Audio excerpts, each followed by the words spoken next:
Hey everyone, happy Sunday. Happy Sunday.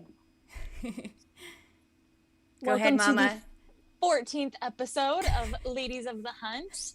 We have one of our OG hunters, Jibone, on with us. Very Welcome, excited to have Jibone. you. Thank Also, you. a one of our very first supporters of the Ladies of the Hunt podcast and show / vlog thing that we do. Right. Absolutely. I couldn't wait. As soon as I heard the idea that you were thinking about doing it, I just couldn't wait for you to get it off the ground. It was great. Thank you. That means a lot. And I'm so glad you.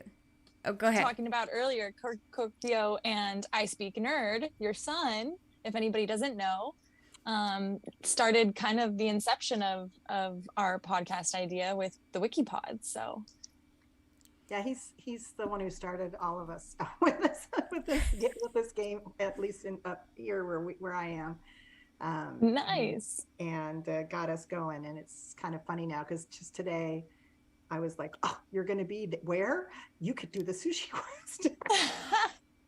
Wait, yeah, where he's going to be where?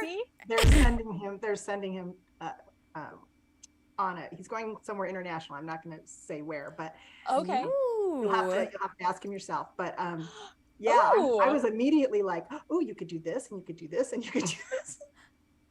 Oh my gosh. Okay, so we will probably see I Speak Nerd on the leaderboards next month if I had to guess. I don't know about that. He's still into the crypto stuff for sure, but okay. As far as leaderboard stuff, I don't know about that. He seems to have been super busy. Like I haven't heard from him in forever. He is super busy. So yeah, he was up for a visit mid-July. He did not get COVID. We both had COVID, but yeah, he came up for a visit and we got caught up and that was nice. So, but yeah, he just he came home a year ago and said, "Hey, you got to download this game," and I'm like, "What do I have to do that?" But in true mom fashion, okay, I will support you, and that way we have something in common to talk about. Right? So sweet. Little did you know. Little did I know. And little did I know that we could never change our names, Oh. So please, I wanted to ask you, what is the origin of your name, Jibone? Nickname that my husband gave me. It's kind of like a Pig Latin sort of play on my name. Okay. And, but of course, then I found out that that's not how he spells it in his head. He goes, "That's not how you spell it." I go, "I've never seen it written." Just taking a stab at it. So how does he spell it in his head? He spells it Jaibone, which of course you pronounce it. It's clearer about pronouncing it. Some people say Jib1. I'm like, no, that's not right. Jib1. Honestly, a little of my Italian came out when I first saw it, and I was like, jibone. Yeah. Hey, when you're cooking Italian, you can switch it up a little bit. What's worse is my husband, Nerd's father, again, because we were just going along, being nice to our son and starting this game. He's Clumpyfoot. Oh yeah, I knew that. His username cracks me up every time I see it. It's amazing. I love it. We would love to be able. Well, actually, I'm okay with my name, but yes, he's like, I wish I could have known I would never be able to change the name. Who every other thing you do, you can change your username. Right? Yeah. So wait. How is so then he needs a custom. Sorry. Oh yes. He needs a custom jersey that says Clumpyfoot on it to wear when you wear yours. I think that'd be only for the memories. It'll be fun. It took my daughter though, because these are Nerd is very analytical, and you guys know him well. His father is a computer programmer, and so the apple doesn't fall far from the tree. But all the way back at Christmas, I was talking about a custom QB. I was like, I think I would really like a custom QB. I think that would be really fun. And, I was like, well, what do you think I should get? And I'm talking about it with all my whole family here. Hello, that is a hint. Get me my custom QB. Yeah, so right. Then months go by and it's coming up on my birthday and they're like, well, what do you want for your birthday? I'm like, How many times do I have to say it, guys? So my daughter goes, she wants a custom QB. Yes. Daughters for the win. So Well, Nerd contacted Billy, and I got an awesome QB. I love it very much, and so all worked out, all good. But yeah, it was pretty funny. Love your custom QB too. So when I had no idea I'm not a fantasy person, so I was telling my boyfriend, like, hey, I got to make a jersey for Nerd's mom, and I was like, yeah, and her custom QB is like this like bohemian kind of like angel looking thing, and he's like wizard. He's like, that's from Lord of the Rings. I was like, oh, I don't know. I don't know anything about Lord of the Rings. I didn't know that. Yeah. He just laughed at me. Galadriel. Yeah. So Billy did some other really cool artwork too, but it just doesn't quite do it justice, as that tiny little avatar on Discord, but with elven writing, and it's really cool. That's awesome. Yeah, so that was fun. Love it. Yeah. And then I'm guessing, is Nerd also a big fan of Lord of the Rings? Yes. Yeah. Awesome. But that's awesome.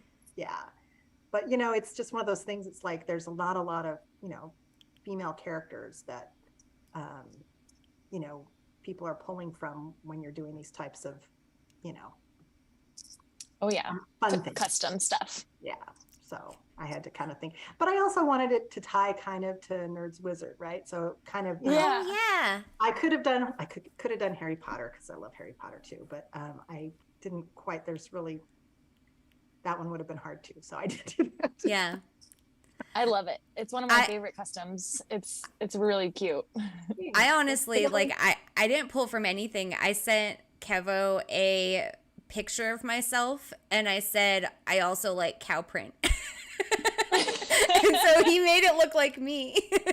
No, I know, I love it. Well, you can never change your hair color now. So yeah. I mean, and I never will. I've had this hair color since I was like 16. It's not changing. If it starts to fade and it gets a little too brown, I get depressed and I'm like, I gotta dye my hair again. Just not the same. You're not the same person.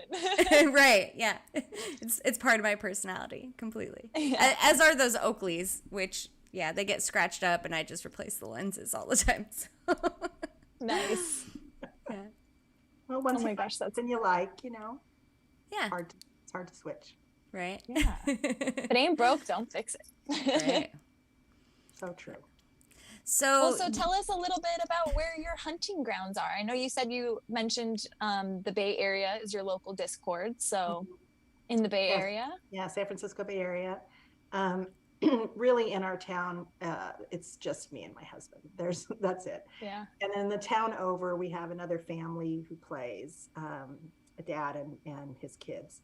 Nice. They're high school adult age kids, not little kids, obviously.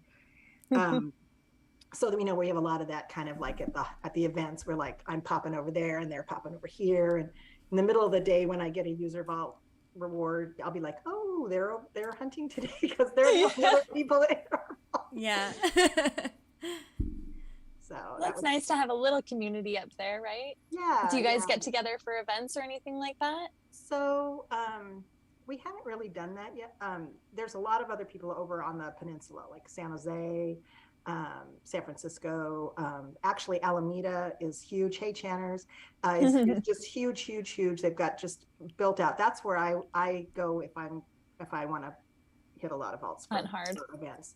It's a little island next to Oakland, and they just have it completely covered. Oh, that's awesome. Cool. So it's really nice. But I'm excited to make a road trip up north. Yeah, check it out. It's such a good time. It was just so it's just the events. I just hit my vaults every day. Sometimes I'm not able to hit them twice because I have a pretty busy schedule, but I walk every morning and so that I can tell because you're always in the top of our local leaderboard. That's for sure. Well, I was on vacation for part of July, and then I was sick with COVID, and so I did not. I had been almost always hitting all 8, And Marvin's Mama quote, cover your ears, because it's 2 hours almost exactly for me. Hey, I can be happy for you though. 15,000 steps. I wish that for everybody. I do too. I was like, when you were talking about it last time and you said you were on a service that I didn't recognize the name, I'm like, you need to go to Verizon. Yeah. This is the first time I've ever I only had Verizon like all growing up.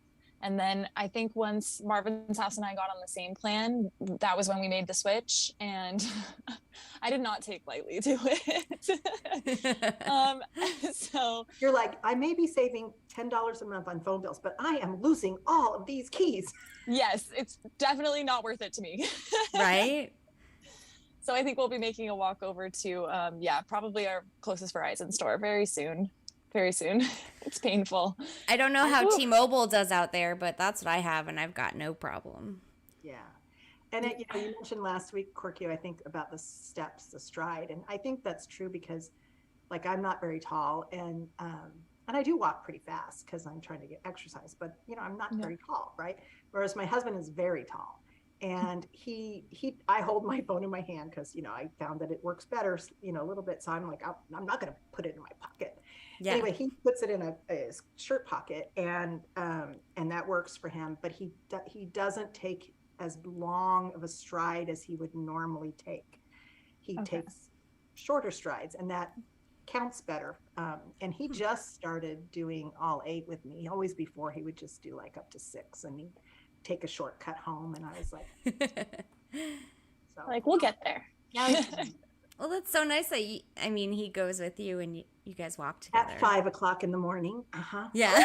That's the best time to do it, though. Well, yeah, it hasn't been as hot like you guys have had. Normally up here, I'm not on the bay itself, so that's much cooler. We're inland, and it's used to be, we'd have lots and lots of days over 100, but in the last, since the climate, I don't know, we've only had, I think, 1 day over 100. So when I'm hearing all you guys talk about how miserable it is and hot, I don't really have that problem. So it's just beautiful all the time. Yes. But it's a great way to start your day. Like, I love it. I love wakes you up, you're energized for everything else. Yeah. I just missed the bike because I was biking. Oh, yeah. Oh, okay, nice. Once we started playing, I got a mount for my bicycle, handlebar for my phone, and I could, at that time, since there were still key booths, I could do a 10-mile loop in about an hour, get all my vaults, get all the keys, and it was an hour. That's a reasonable amount of exercise time that I was looking for. Yeah. And of course, then when the walking came, I tried going really slow. It doesn't work. Yeah, I tried it too. Shaking the phone. Yeah, I tried that too. Yeah. It's bad enough that people see us and so then doing crazy stuff with our arms. Yeah. Jibone's doing wheelies down the street, like, come on. Oh my God! Speaking of wheelies, the first time we went to the Golden Gate Bridge Yellow Vault, we walked it because it's a gorgeous walk across the Golden Gate Bridge. If you're ever out here, I highly recommend it. But anyway, so we were walking across the bridge to the vault, and we hear all these motorcycles coming, and it's this. There must have been 200 motorcycles, all riding across the bridge at the same time, and they're all popped up. Oh my God! Wow!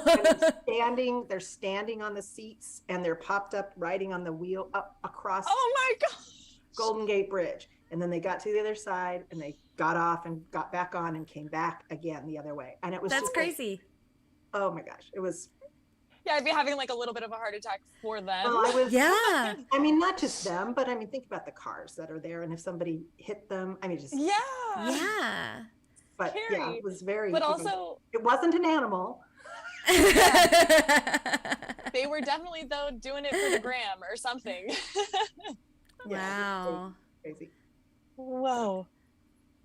Incredible. How long is the walk from one side to the other for the Golden Gate Bridge, would you say? It must be a trivia question somewhere, but let me Google that. Red Vault level, I hope. Yeah, no, it's not, maybe a mile. It's not that far.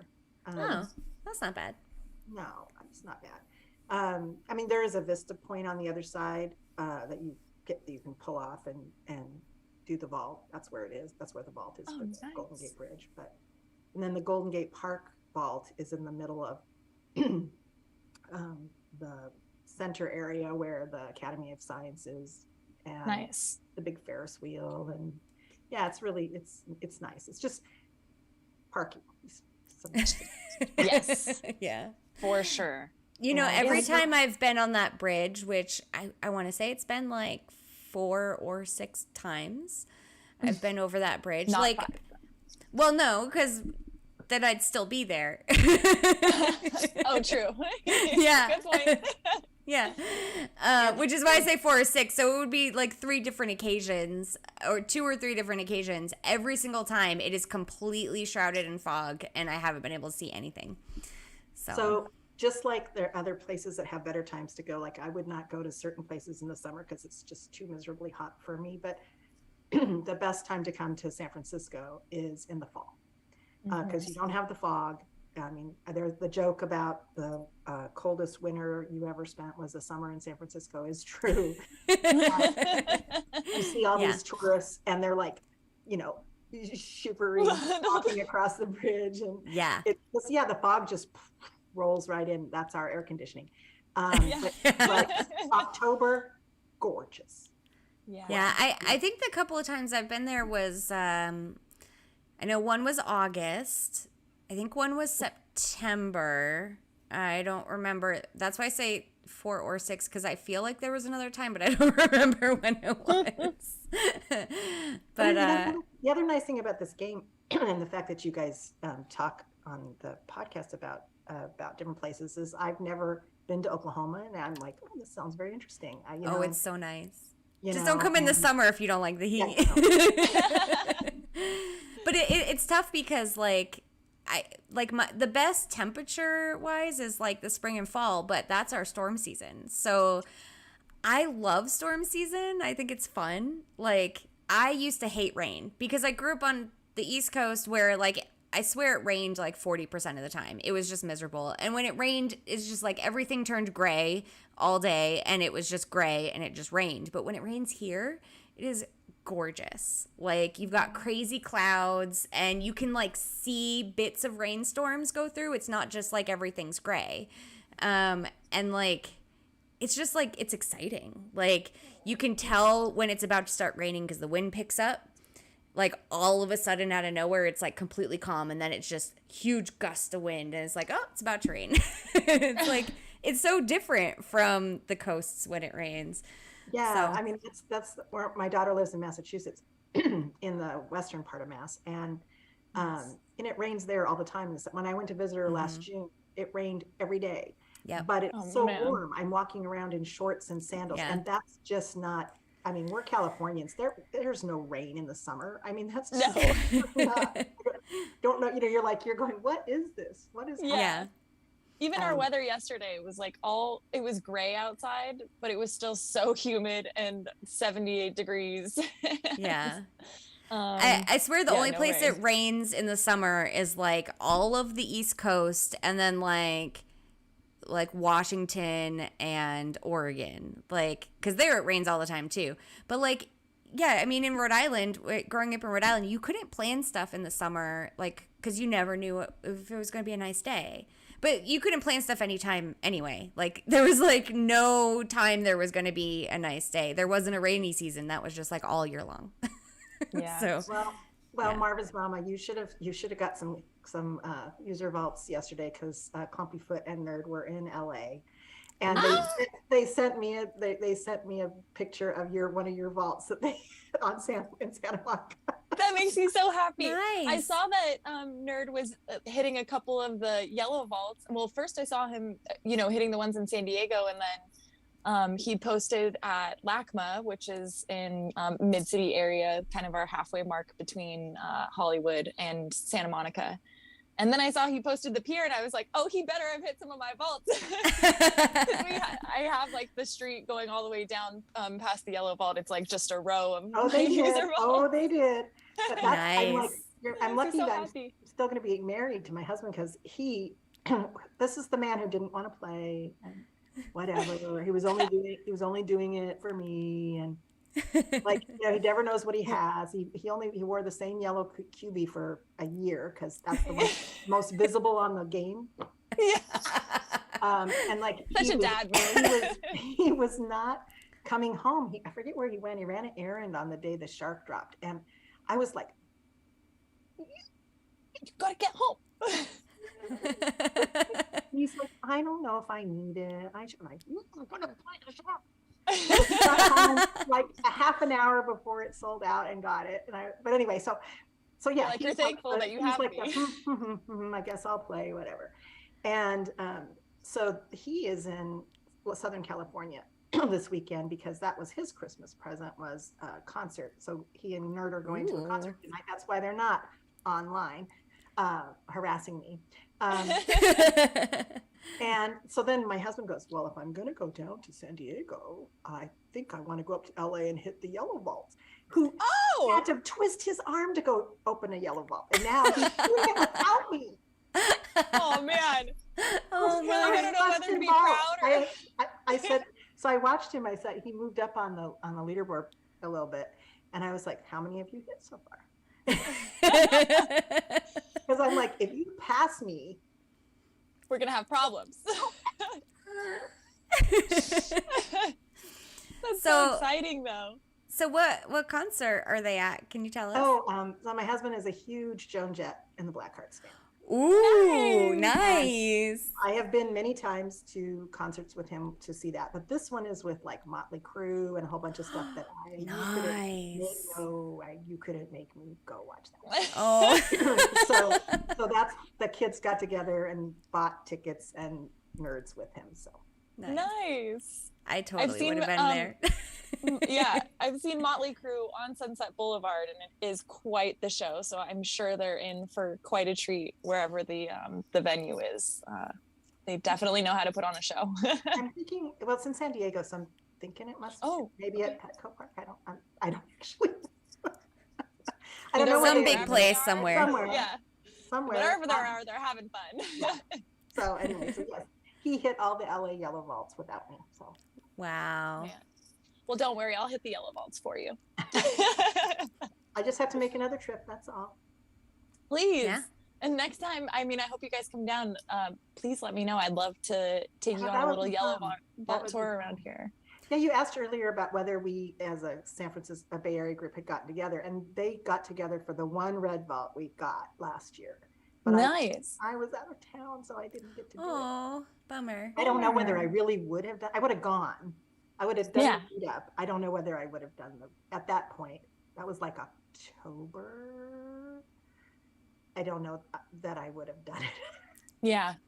There's a lot of times that we have, well, not a lot of times, there hasn't been all that many, but the times that we have met up together, usually it's like 2 or 3 of us that are willing and able to, throw a red key in one of those vaults. But they're expensive and scary. Scary. Yeah, they did. I think it was Nova 21 and Calexis Mojas and a couple other people who's gonna probably shoot me for not remembering the name, but yeah. So and PB Bear was there and nice. So yeah, they got to do it, and I just got to virtually follow along. But that's right, vicariously live through them. Did they happen to take a screenshot of all of their questions? I feel like we're going to need these coming up. Oh, gosh, yeah. Because I went back in preparation for the show. I was like, maybe I'll go back and look at stuff. And we do have some from those red questions, and I don't know whether they already submitted them or not. So I'll see if they are on the wiki or not. Good thinking. I've never had a reason to look at the red questions. Right? Yeah. Yeah, we've only had one red vault in Oklahoma City, and I want to say Danibus was the only person that hit it. Maybe Joey did? No, Joey. I don't think Joey had enough keys at that time. Yeah, maybe just Danibus. Like, we didn't even have a meetup for it because it was like he just went because he knew the rest of us couldn't do it. So Yeah. yeah, I feel bad. Like I wish I was there to help him out, but also I don't know that I'd be much help on his own. That's what we were working so hard to do, is to fill the cranes at that point, because you didn't get a red vault unless you had the yellow vault crane filled. And we have 5 in the Bay Area, and the Oakland Zoo one you can't get to unless you do some parking shenanigans, and which we've now figured out, so we know the drill. But at that time, nobody wanted to pay. We were like, okay, one of us will pay for the membership, and then like I'll bring my minivan and we'll all get in the minivan. Trying to find all the workarounds. Oh my. Because it's $10. I mean, it's so it's kind of like, well, you pay. Anyway, we've worked it out. But yeah, so they got it filled, and everybody got the construction blueprint. And nice. Not so happy to hear that. I don't think Toasties is in here right now, so I think we're okay for now. Yeah, well, he's ahead of me. Toasties is ahead of me on the leaderboard, so. Oh yeah, he's working really hard. If he makes it to global top 5, I mean, even top 10, I'd be very impressed, because he decided like halfway through the month that he was going to go for it, kind of out of spite. So, nice. Yeah, he's number 1 on our local leaderboard. And he's number 1 by quite a ways, because even though I'm number 2, when you go over to the globals, he's like 20 ahead of me or something. Oh wow. 15, nice. 12, 15 ahead of me. I can't remember, something like that. Yeah, he's definitely hitting all the yellows and quite a few greens. So we're rooting for you, Toasties. Yes, go Toasties. Go Toasties. I haven't even hit my yellow vault since I've been back from Hawaii. Not that I've hit it before I went to Hawaii, but like, I'm like, what is wrong with me? I could be getting stamps and I'm not doing it. And girl, go get those stamps. That's what finally got me to do it. Like I'd only done the yellow vaults, like, of course, the first question. And then I think we did them one time, but it was very nerve-wracking, right? And even at that time, I wasn't really doing greens all that much either. I would only do them occasionally, or like when Daryl or my husband was in the car with me, then because then it'd be like, oh, and now I'm like, no problem. Same. Now the stamps are there. It's like, oh well, now there's an extra reason. Yeah. Besides the crypto, I got that. Well, sure, we were getting free money before, but now that there's stamps, right? Now we're really gonna hit it. I've already sold 2. I was like, okay, well, I'll sell a couple, and and I got a Canada stamp. Sick! Nice. Because I really, to me, everything that they talked about that's coming, the most exciting thing is the trading shack. And because I don't know if you guys remember, like a year ago or whatever, it was like you were going to be able to have your own print shop where you had like I have a couple of nice blueprints, and people could come and pay you and print stuff, right? That was kind of the conversation, right? Yeah. So I was super excited about that. We've got a couple other hunters that have some other really nice things, and so it was going to be all really good. So I think that's what I want to do, is the trading shack. Yeah. That sounds good. I think I'll likely, in my area anyway, I'll probably be the one with all the buildings, because I don't know that anyone else is going to try to do buildings. But like our newbies that just started playing, they're doing really well. And they put all their vaults in a line, like right on the end of my line, and I was like, hey, that's nice. I didn't even have to tell them. I saw you posted your map in Off Topic, and so all you need is like what, 2 or 3 more players to like fill out the other side. Yeah, well, it would be a lot more than that. I bet you could probably fit another 100 vaults around the other side. Oh snap. Yeah, I didn't realize there were so many. Yeah, we've got 100 vaults, and we've gone around one half of the lake, so another 100 vaults for the other half of the lake. 100 vaults. Oh my god. Yeah, I'm like, damn. Everyone has iPhones here. Everyone. Oh, Yeah. here too. Here too. But I mean, there's there's 4 people in my house that play Coin Hunt World, meaning I play Coin Hunt World and I made them put their vaults out. And then it's the same thing in Joey's house. There's like 3 people that play Coin Hunt World, but really it's only Joey. And he's my neighbor, so obviously all of ours are like together. And then we got some newbies that joined up. So, well, yeah. I was all set to have a referral at when we got together for the family Christmas. Excuse me, but Nerd scooped me. I was like, you can't even let me have my niece. You take my cousin. Because I was talking to her about it, and then he comes in and he's like, okay, here's what you do. Like, all right, fine. All right, fine.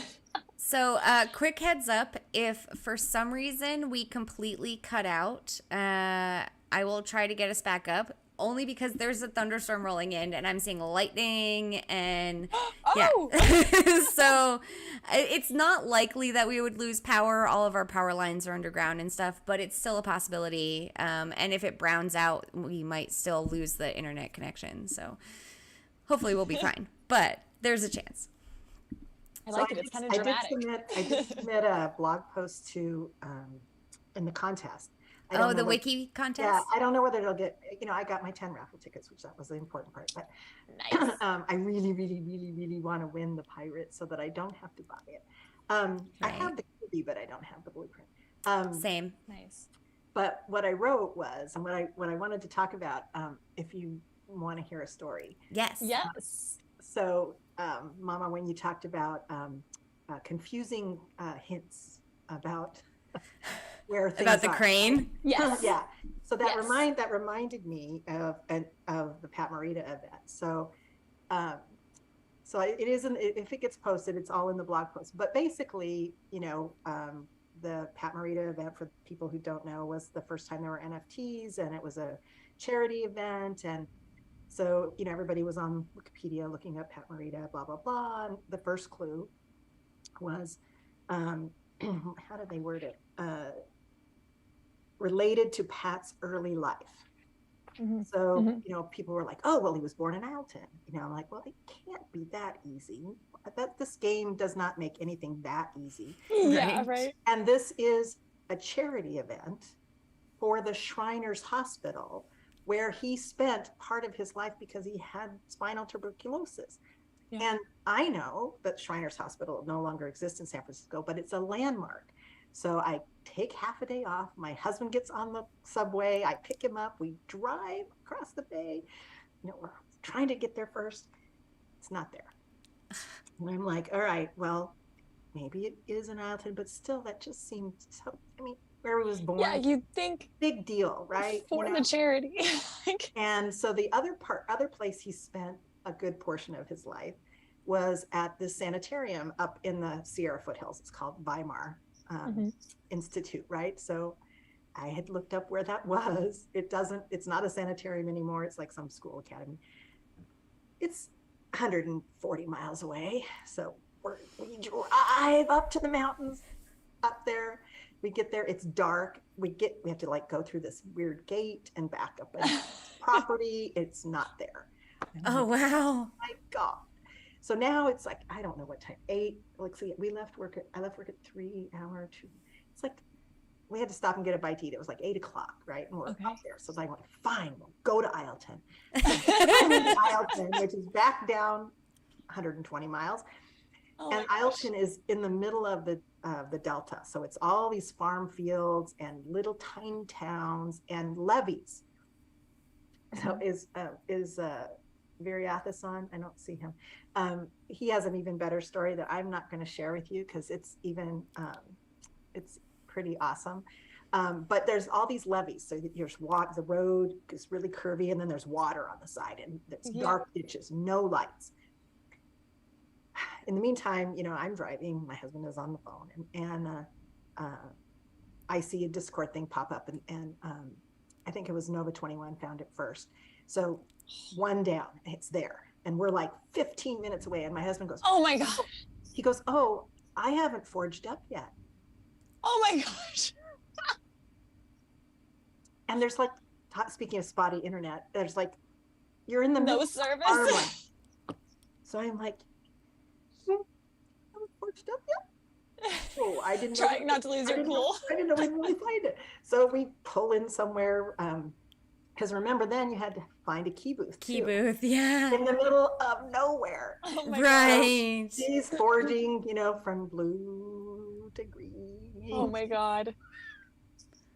Wow. Had a clumsy thumb after. Yeah, we get there. I'm the second. I'm the second person. He's the third person to get the NFT. But it was just like, I just could not believe that they would have made it that simple. I assumed. Right. I just assumed that it was more complicated than that. And it Well, and too, we had like a few in California. So, right. So some of us were like, well, would there be like one more maybe? Like, right. So I could definitely see like, yeah, your thinking behind that of just, no, that's too easy.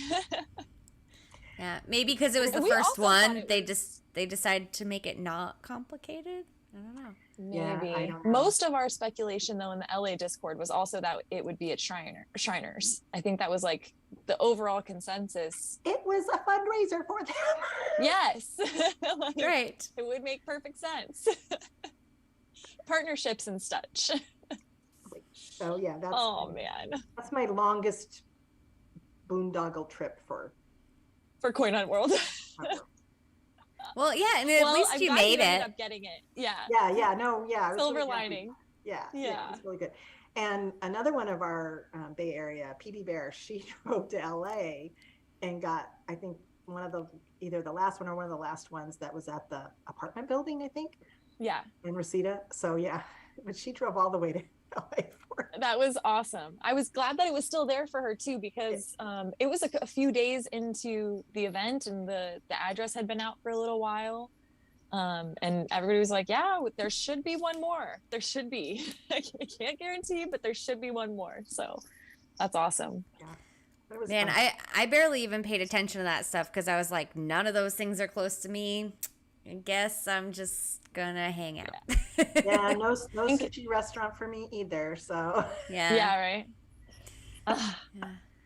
I was really hoping, we'd get some of the Bay Area hunters down here for a little Yamashiro sushi dinner. Oh, I would have totally been on that. Yeah, absolutely. I mean, yeah, eventually. We had planned the main trip. So since our daughter lives back there, we've been doing New England as vacations since she went to college back there. And we hadn't done Maine yet. So I was like, oh, I'd really like to do Maine. She hadn't been to Maine yet. So we planned Maine. And I'm like, well, if we're going to Maine, we need to go to Canada for Canada Day.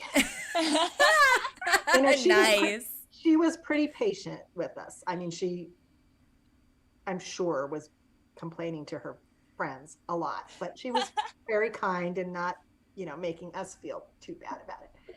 And we didn't take too much of our, time away from the things we were doing. We just did it while we were doing the other things, right? So that is so cool. That was kind of fun. So yeah, we popped up into New Brunswick and went to St. John. Oh, and nice. The night before we got there was they won the Stanley Cup. Oh my gosh. Yeah. So wow. It was a combination Crazy. of hockey fans and day fans all together. Yeah. Wow. Lots of drinking. Oh. Wow. Lots of hockey sticks and maple syrup. Yeah. And I didn't even need the maple syrup because when Nerd was making his leaderboard push, as a good mother would do, I was in the auction house bidding up all of his stuff, right? Oh, nice. Oh, And nice. I got maple syrup. He'd arranged with Zach to get one of his beach cocktails, and I didn't know that, and I bought Bid it. it up. Out of Zach's price range. Wow. Anyway, Yeah. but yeah.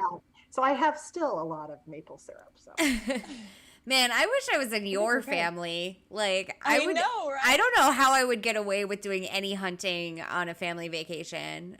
That just wouldn't be allowed, I don't think. well, when we paid for her vacation, Right. Yeah. Yeah. Kind of have to.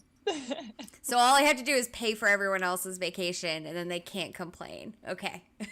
I can't do that. So that's not happening. Right. Yeah. No, I know. It's so hard to live on the other side of the coast. Hey, Viriathus, yay. Yeah, there he is. Well, he can tell his story. So Yeah, we hear there's an interesting, is it Pat Morita also? Was it that event that he has a story for? Okay, fair enough. Yep. Awesome.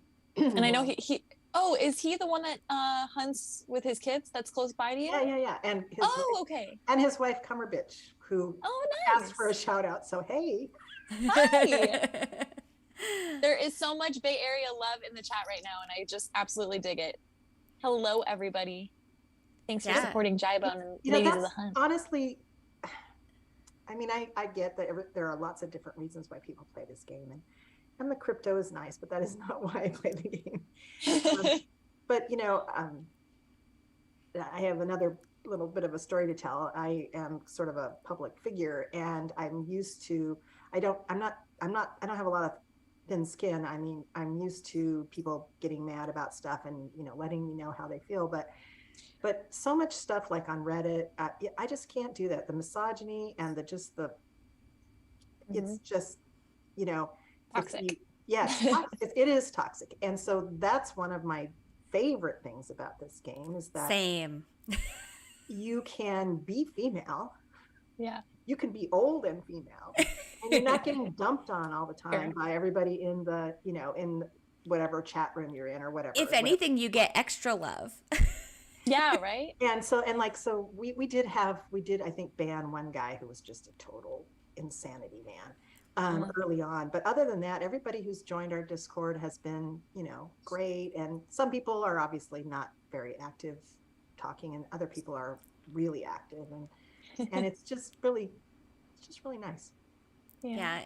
It's something about this game that the type of people it attracts just because of what it is. Like, it attracts like analytical people, curious people, like, and it's just, I love the people. I feel like everyone in this community, almost everyone, is like an instant friend. Like, instantly get along with almost everyone.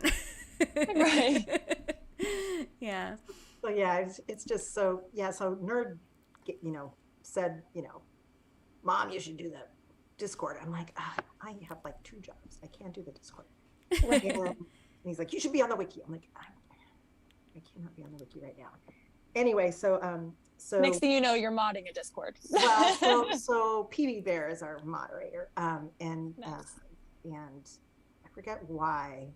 She was on vacation anyway, so I had to do something. So Glenn made me a mod, Nerd made me a mod, but I don't really do anything on there. But it's like once January rolls around, I'm going to have a lot more free time, and nice. So I'm hoping to get a little bit more involved. And I really love the cooperative play. The Elemental Invasion and the Halloween event were just 2 of my favorites, because we were just pinging each other, with the locations of all the things that were spawning. And then when we finally figured out like that, so since my husband and I hunt together a lot, we were spawning epic cauldrons like crazy because we were together. And that's one of the things what turned out to be, how you would get an epic cauldron. Yeah. And it was just fun. It was like, be like, oh my God, there's one over here. And, jump in the car. Yeah. That's funny that you say that, because I was just going through, I think I was trying to find, like our past, conversations on what we were doing for the leaderboard month that we did. And I found our entire thread of before we even had a local Discord server we had in the Community Alliance channel, just talking in the California one and having our own thread, and it was like bringing me back to, oh my God, we were like all over the place running around for hours. I mean, they went up until 2 a.m. where people are like, oh, okay, we're gonna drive over here, we'll meet you over there, and then some people are like, okay, we're gonna call it a night, blah blah blah. but for like a week straight, it was just, Elemental and Halloween were like a couple of my favorite events for that reason as well. It was just so fun, and like flying by the seat of your pants, but with 20 other people doing the same thing. Yeah, and the Elemental, the monoliths only lasted like an hour, right? I think it was an hour. Long. Yeah, so it was really, it was like, oh my God, there's a fire one, and you everyone run. Yeah. No, you couldn't even run at that point, because remember, they were spawning, some of them were spawning so far away, like into another city. And you had already hit it, right? So and then they would spawn, and just was there. I already did that. Yeah, it was just there, man. Oh, good times. So yeah. Well, speaking of elemental invasion, that's a perfect segue into the second anniversary event. Oh, you guys excited for QBR? Who's spending red keys? How many? I'm nervous. I'm nervous too. Anybody planning some local meetups for maybe help with the part 2 trivia gauntlet? Yeah. We've chatted about it, but I don't know that we've actually formed anything. I don't officially think for sure.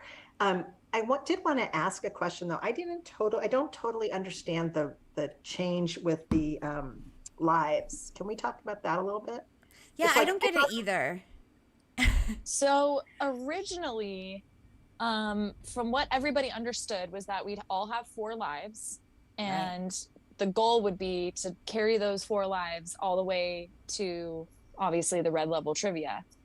But it sounds like once you get to round 4, you only get 1 life. So I don't like to use that word, but they kill you 3 times. Yeah.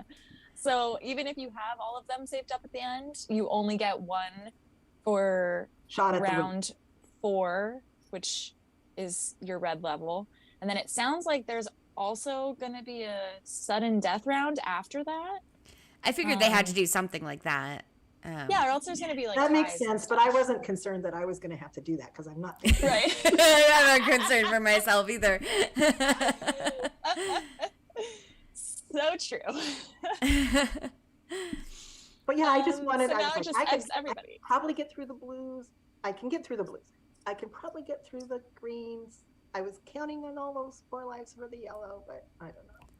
I wish they'd give us like a practice round. Like I wish they'd give us like, okay, let's do this once through just to see what it's like, and then we can spend like something that doesn't count, doesn't put you on the leaderboard, you don't win anything. Just you can try it so you're prepared for what it's going to look like. Because that's my biggest thing. I get so nervous. Are books.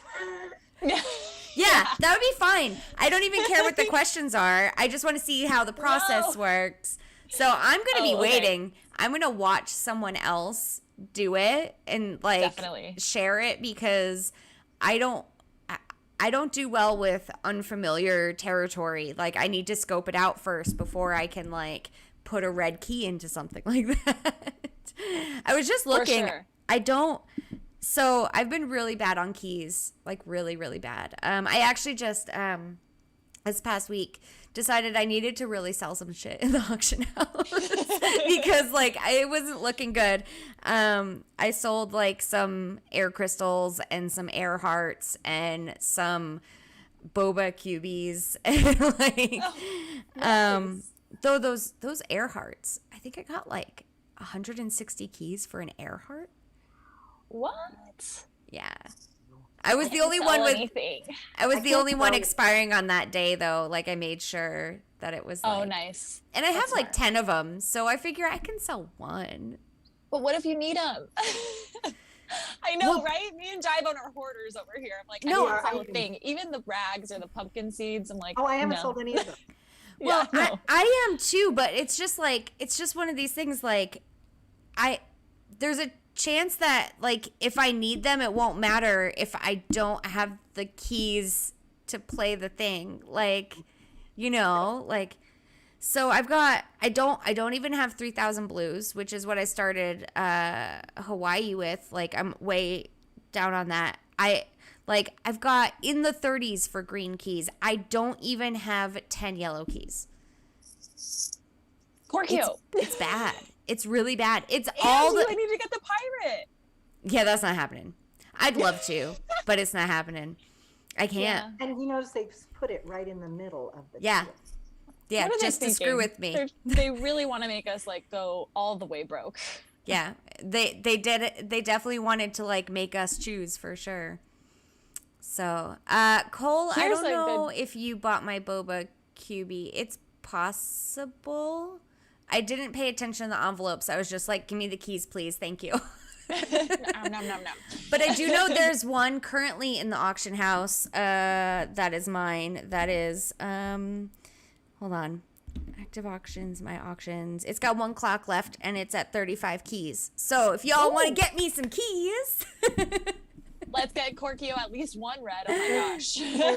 now a new segment of Ladies of the Hunt. Show your listing. Right. Yeah. Oh my gosh. It's so bad because I bought that chill QB and that fire dragon. Like, it's that. Yeah. It's the fault of those guys. Yeah. Mm-hmm. That's true. It's not my fault. It's those QB's fault. Well, I was super happy. I bought a Doge blueprint back in January, and money maker. Yeah, and those were. You've probably great. seen my name up there quite those a few were times. Great until they put tons of collars out everywhere, and now the price has really fallen. So I'm not selling Doge QBs as much as I was, but I was definitely making. But I'd never sell the resources. I can't do that. No way.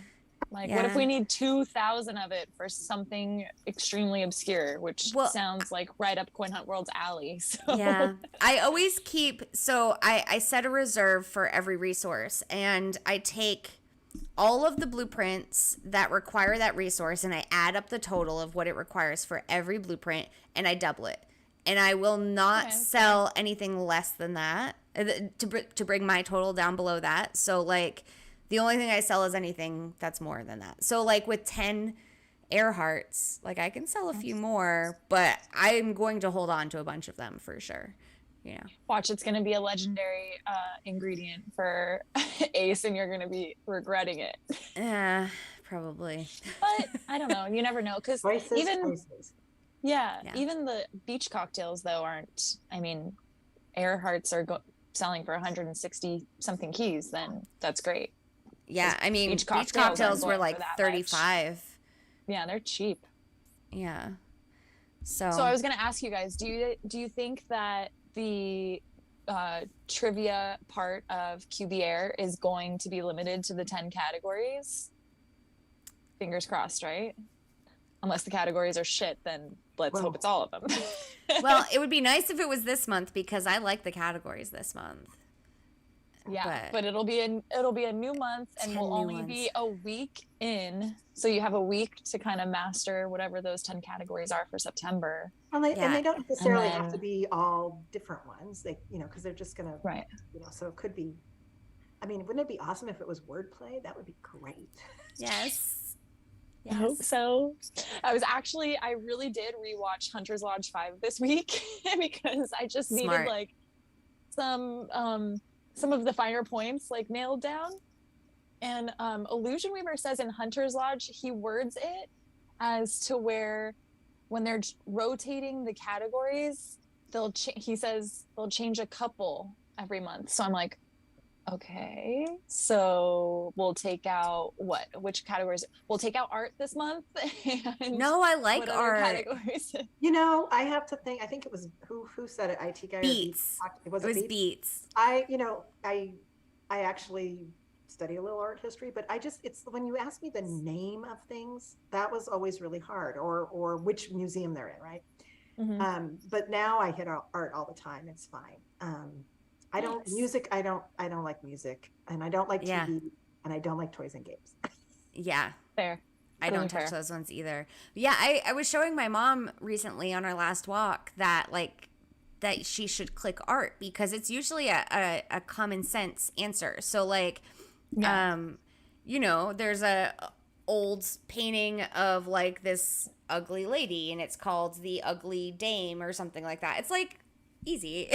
It's interesting to me because it's like all these artists are super creative with their art, but not with the titles of their art. So it's great. There's like, I want to say 3 or 4 questions about Salvador Dali's persistence of memory. Mm-hmm. I mean, And that is my those absolute, ones, right? that's my absolute favorite. Dali is like my absolute favorite artist of all time. So, but it's like Nice. of all the things, I mean, it's like, why would you have anyway? It's yeah. So it's like, hey, I like that one. Yeah. Yeah. But I yeah, have. No. I think I hit it once because, I mean, I want to try to get better at it, but this month is hard because it's like all the good categories. So, Yeah. but I hit it a couple of days ago and I got the question right. So there's some good ones. Well, I feel like it's like a training thing. So in the beginning, like I never took a sports question. I was like, oh my God, Yeah. sports, no. But it's like it's almost like a rhythm. Once you understand the rhythm of how the questions are asked, I don't know why. Sure. Now I take sports all the time. All of Yeah. them. You know, it's not a problem. But in the beginning, it was just like, oh my God, these are so hard. But you know, I don't know. I feel like you get to know how the game is how Renee is thinking. Yeah. For sure. No, it's true. Actually, I think IT Guy and Baby Tooth were just talking about this, where it's just like the process, you know, of elimination in some questions obviously helps, but then you realize, like, you know, there's certain categories that lend more to that than others. And, you know, you've been playing the game for, how long have you been playing the game for, Jibone? Was the end of July last year. Okay, yeah. Oh, so we're like at the same time. Yeah. And Yeah. the whole thing at the time was Nerd was like going to buy the shark. That was the big deal. He was like, Oh, nice. I got to get my 2 reds, you know. So you have to print your thing. You have to do this. Do all of the referral things. Yes. Yeah. Same thing. It was like, and I'm like, when he was doing his leaderboard push in November, I was like bugging my husband. I'm like, have you printed your red QB? Oh, You have to go print that's your- mom. do it now. Do it now. Do it now. You know, just, You're you the know, best. it's just, I mean, the same way I would help anyone, like, you know, when Just Win, our player in the Bay Area, was going for it.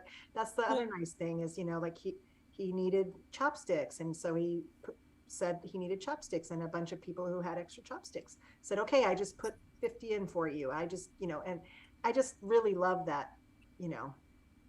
I mean, I get it. If you're also competing to go, you know, whatever, you're probably not going to be, you know, as helpful, but you know. But don't compete when someone else in your area is competing. Like, first of all, it doesn't make sense because it's just going to be harder. It's true. Yeah. Yeah. But And you never know how far that person is ahead of you, even if you guys are hitting all of the same stuff. Like, yeah. I bought one of walking his day faster. shark QBs. I remember when he was selling them, and he was like really bummed one was really low, like no one was bidding on it. I was like, dude, I'll buy it. yeah. Right? Just tell me.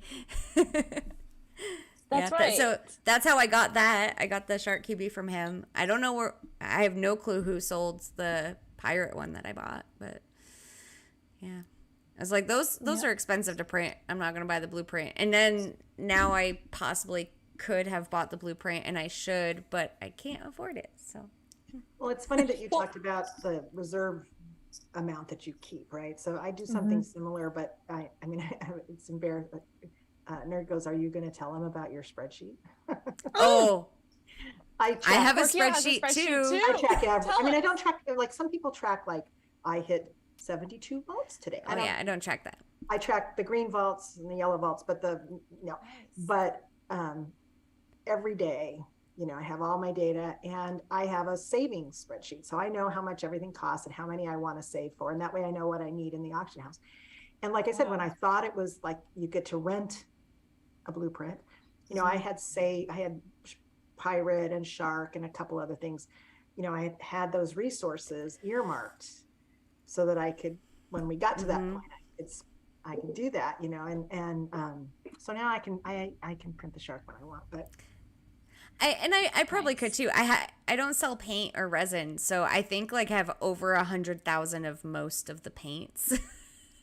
Nice. So like it wouldn't actually be a problem. It's just I could sell the paint for more than I could sell the QB usually. Yeah. So it's like not that I sell either of them, but yeah. well, and you know, same thing. I know resin is super, super cheap right now, and I wouldn't be selling it anyway, but you know, it's like, you know, you're going to need 1 million resin to do these structures apparently. And Might as well bid on some cheap ones, some cheap lots, right?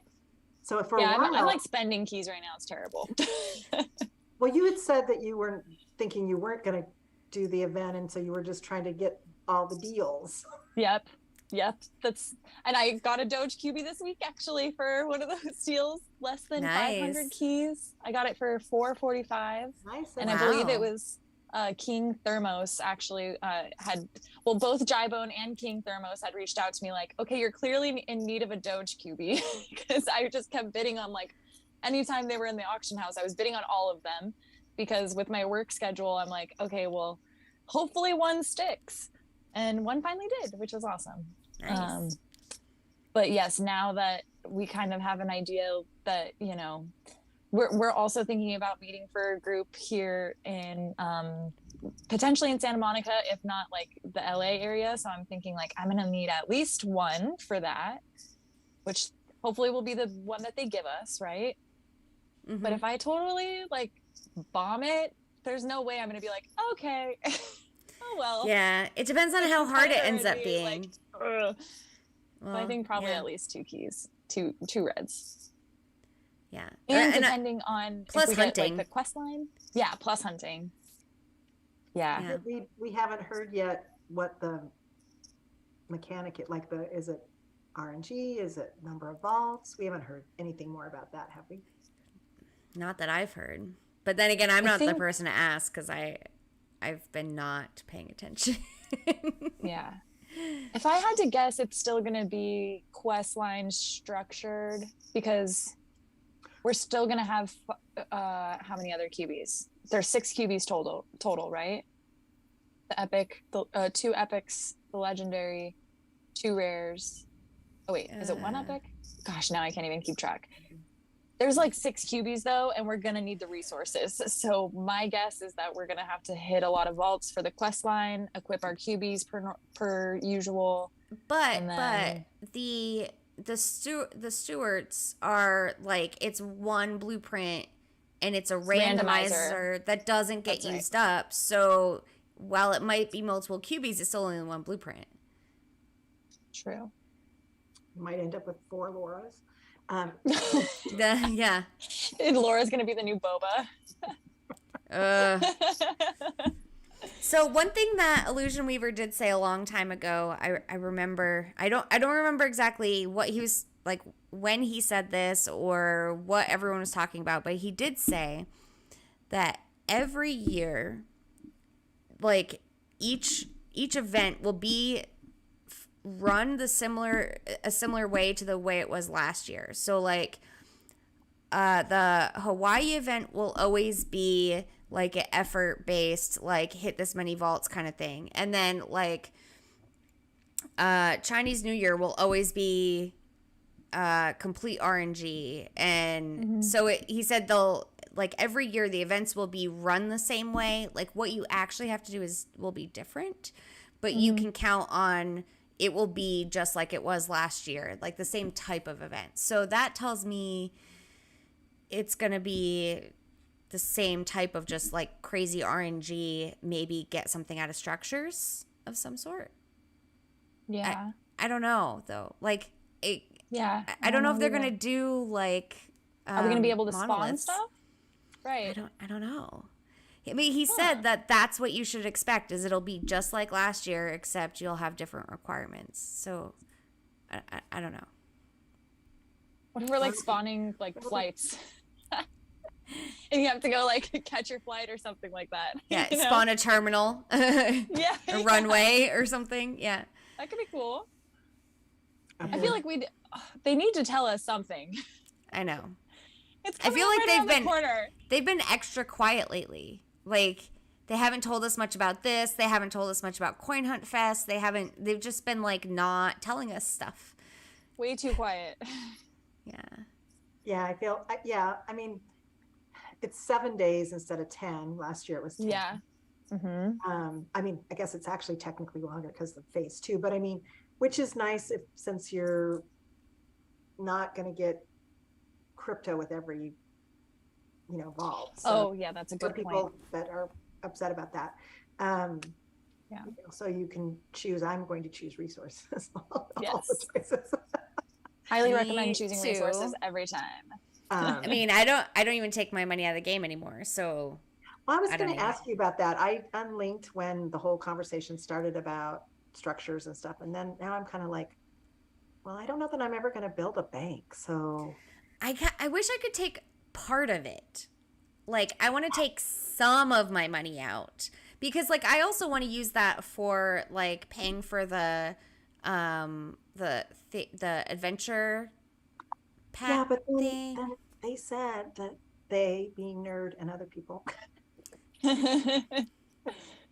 that it would be that because of the prices, it would be better to spend fiat on Yeah. that. But here's my rule. I don't spend money on games because then it makes me feel like I'm spending money on games when I have bills.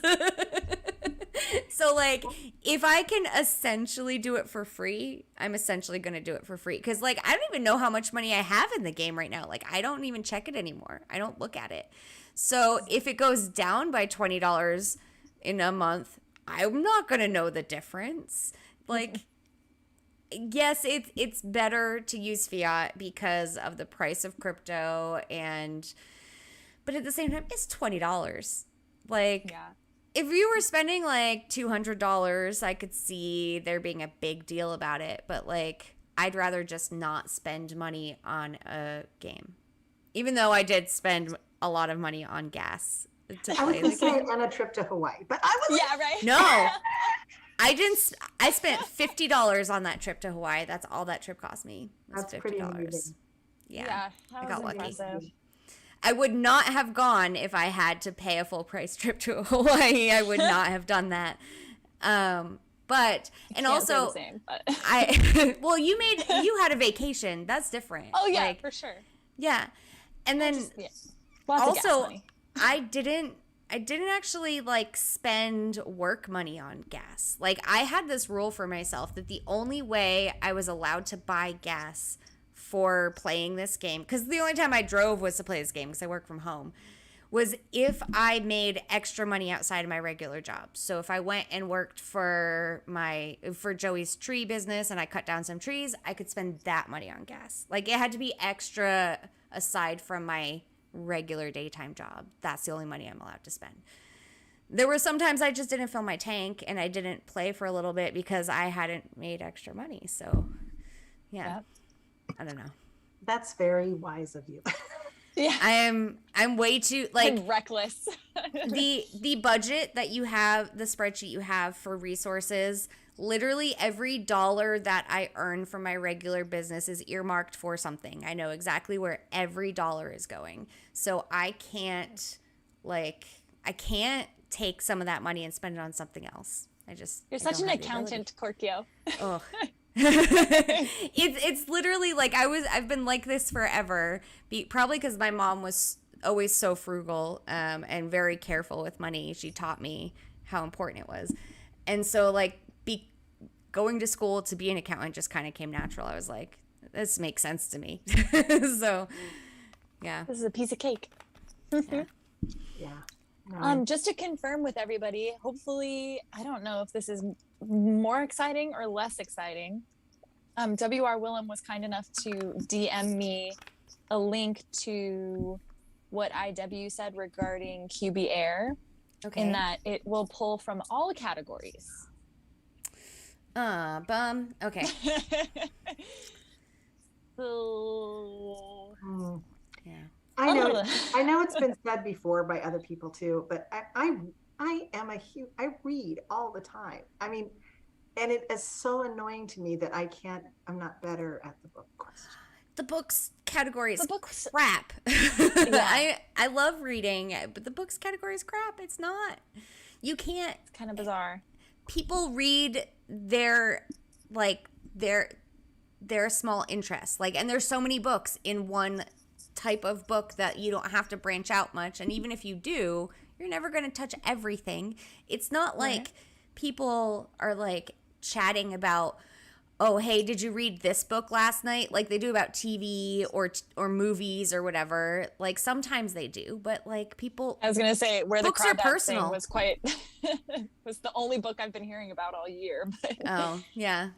I mean, for most people, books are personal. They're like a solo thing, so you don't sit around and chat. I mean, there's book club, but like, I don't know. I see what you're saying, though. Yeah, it's not as discussed in mainstream media.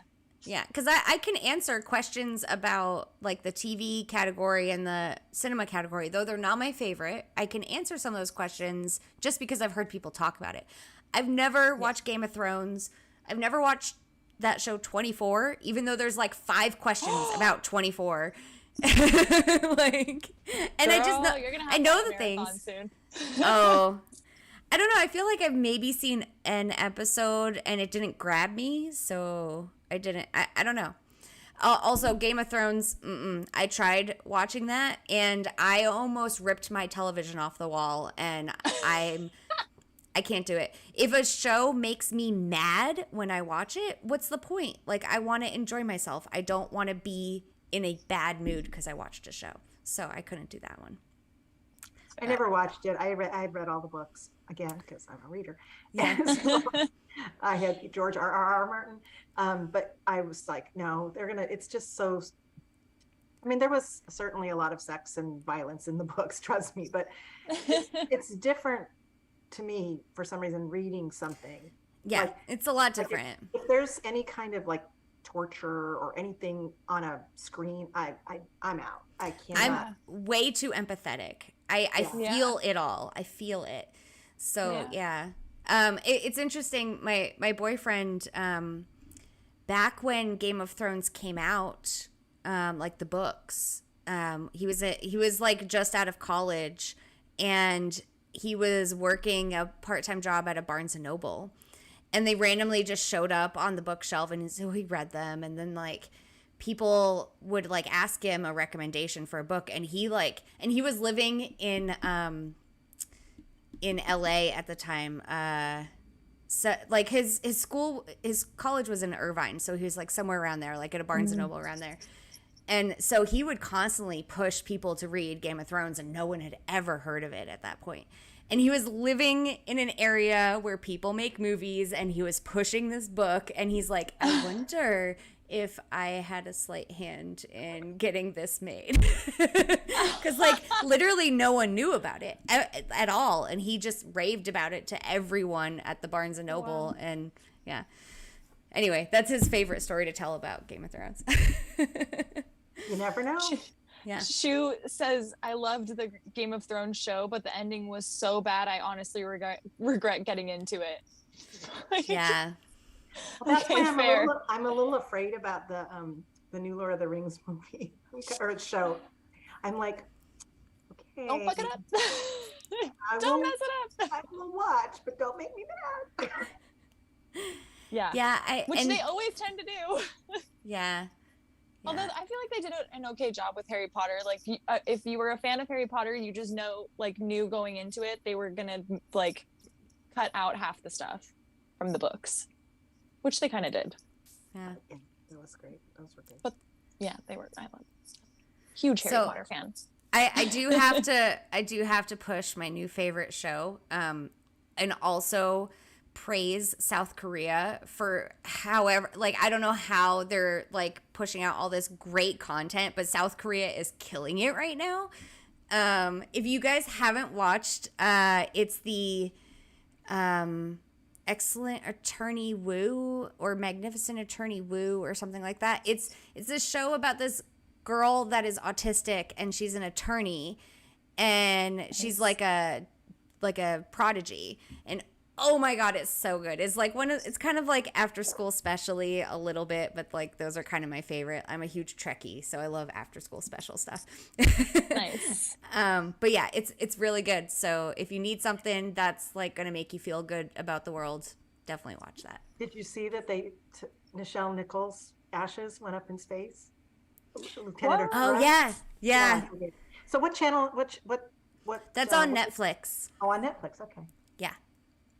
I'm always looking for something new that's not horribly violent and well, and South Korea is doing a great job, though. Squid Game was a little violent, whatever, and Parasite was crazy. also violent, but they're good. Like, I don't know, I'm super good. impressed with South Korea lately.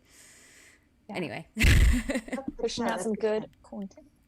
also, if you want another good feel good thing, I don't know if you're a Trekkie at all, but all of the new Star Treks are great. Like Discovery is awesome. It takes until the second season to get good, though. The first season of Discovery is not good. And then Strange New Worlds is also good.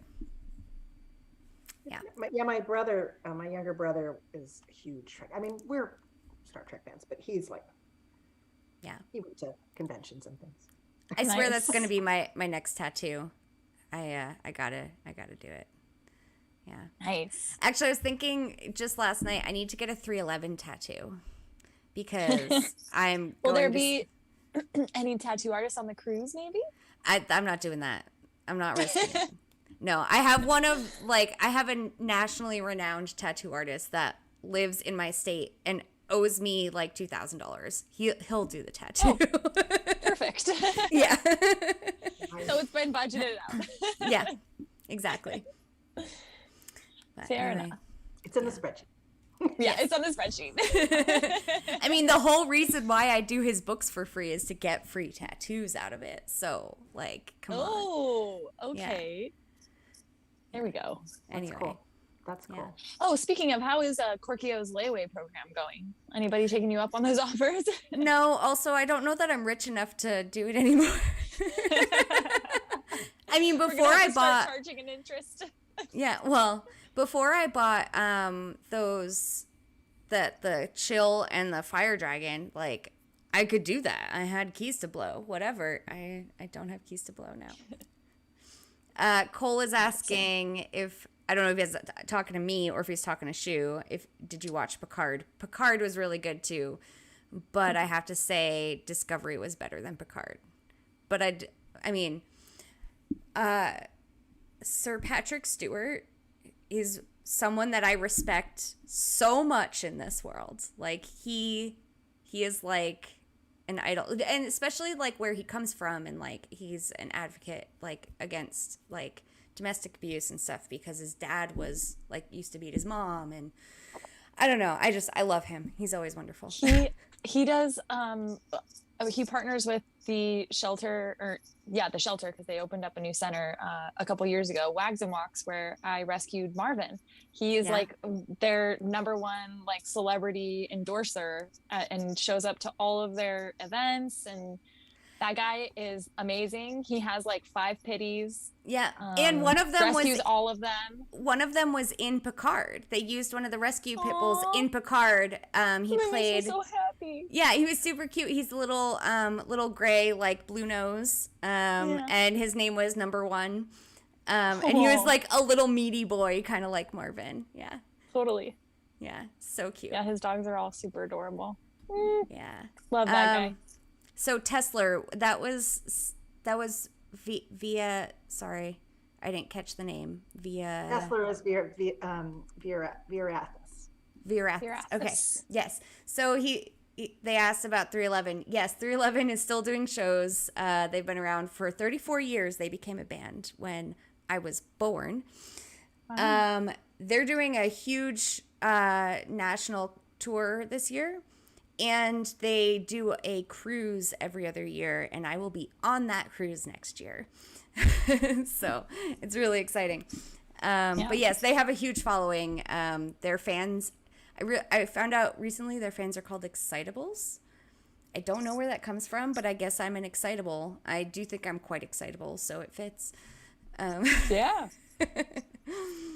Yeah. Interesting. I wonder where that comes from. I don't know. Do they have a song or something? It's possible.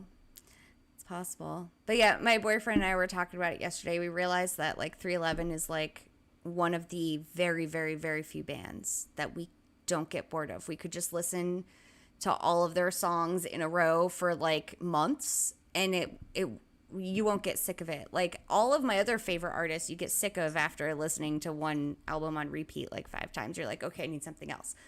Not them. They always work. So anyway, Nice. enough about that. Well, that kind of, it's, I want to give a shout out to you guys for the playlist, because it's, there are some songs I'm not super crazy about, but Sure. for the most Fair. part, it's like what I do is I'm since it's about a 2-hour walk, it's like the first hour and a half I'm listening to podcasts, you guys, or whoever.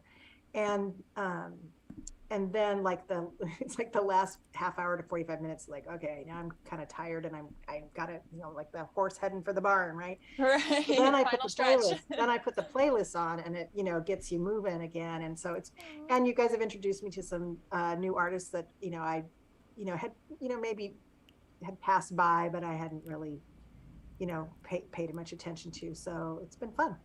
Do you have a favorite, like something that anytime it comes on, you're like, ooh, this is a good one? Oh, I like all the cake stuff. I really. Oh yeah. Nice. That's super. It's a lot of bass and there's horns, and I like horns, and so, yeah. Yeah. So and if you're short like me, it's actually a perfect rhythm to like just keep walking. Yeah.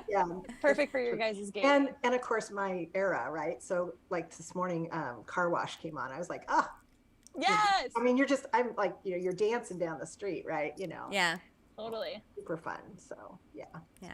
I was super you're bummed enjoying it. that like more of my favorite artists didn't really have songs that like fit that walking gait, because like I try to only put songs on there if they fit with my walking. Like I know we always add stuff that doesn't, but like for me, if I'm gonna add stuff, I want it to fit. And it's like I went through and like listened to all of my favorite songs, and I'm like, none of these work. What's up? So Yeah. Well, prior to this, like when I would really want to, I would always put on The Clash. I mean, to me, London Nice. Calling is, yeah.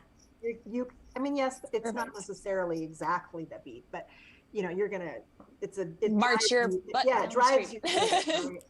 Right? So I mean, but the songs I gave you, like you talk about somebody you could listen to. I'm a huge Fountains of Wayne fan, and anything that Adam Schlesinger did. I mean, there was so many sad things and awful about the pandemic and people who passed and everything. But I literally, when he passed and got COVID and died, I sat here and cried. I just cried because he's such a bright light, and just, I mean, like the songs he wrote for Crazy Ex-Girlfriend. Oh my God, they're just marvelous. In fact, I wanted to put Settle for Me on there, but it just is not a walking song. Yeah. But if you've never listened to Settle for Me, he can write in any style. Anyway, love it. He and of course Chris Collingswood are the two people in Fountains of Wayne that wrote all the songs. And anyway, they're since the 90s, that's been one of my favorite groups. And but it doesn't necessarily, they have a lot of slower songs, so it's not the same kind of thing, but yeah. My daughter the other song I suggested to you, my daughter got me into Sammy Ray and the Friends. And in fact, I just bought tickets. She'll be here in San Francisco. They'll be here in San Francisco in November. So I'm going to go. My husband was like, I know. But that's really, awesome. It's really jazzy, a lot of horns. There's just a big group. The stuff is amazing. I love it. So yeah, I'm excited about that. I'm going to be probably the oldest person there. It's at the Regency, which has like a main floor that's standing room and dancing only, and then just a small section of seating above. I'm getting the seating above, but yes. But I'm really, really excited. So those are the best, in my personal opinion, those are the best seats, because you usually have the upstairs bar too, and nobody's up there. So you're like, yes, nobody can bother me. I've got the best view in the house. I'm not in a mosh pit. I can sit down, and I can also not stand in line for an hour for a drink.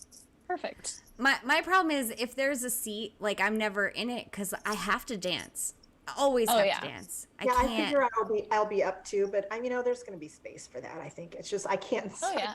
I can't be there for 4 hours, and not sit Yeah. down. On your feet the whole time. Yeah. Yeah.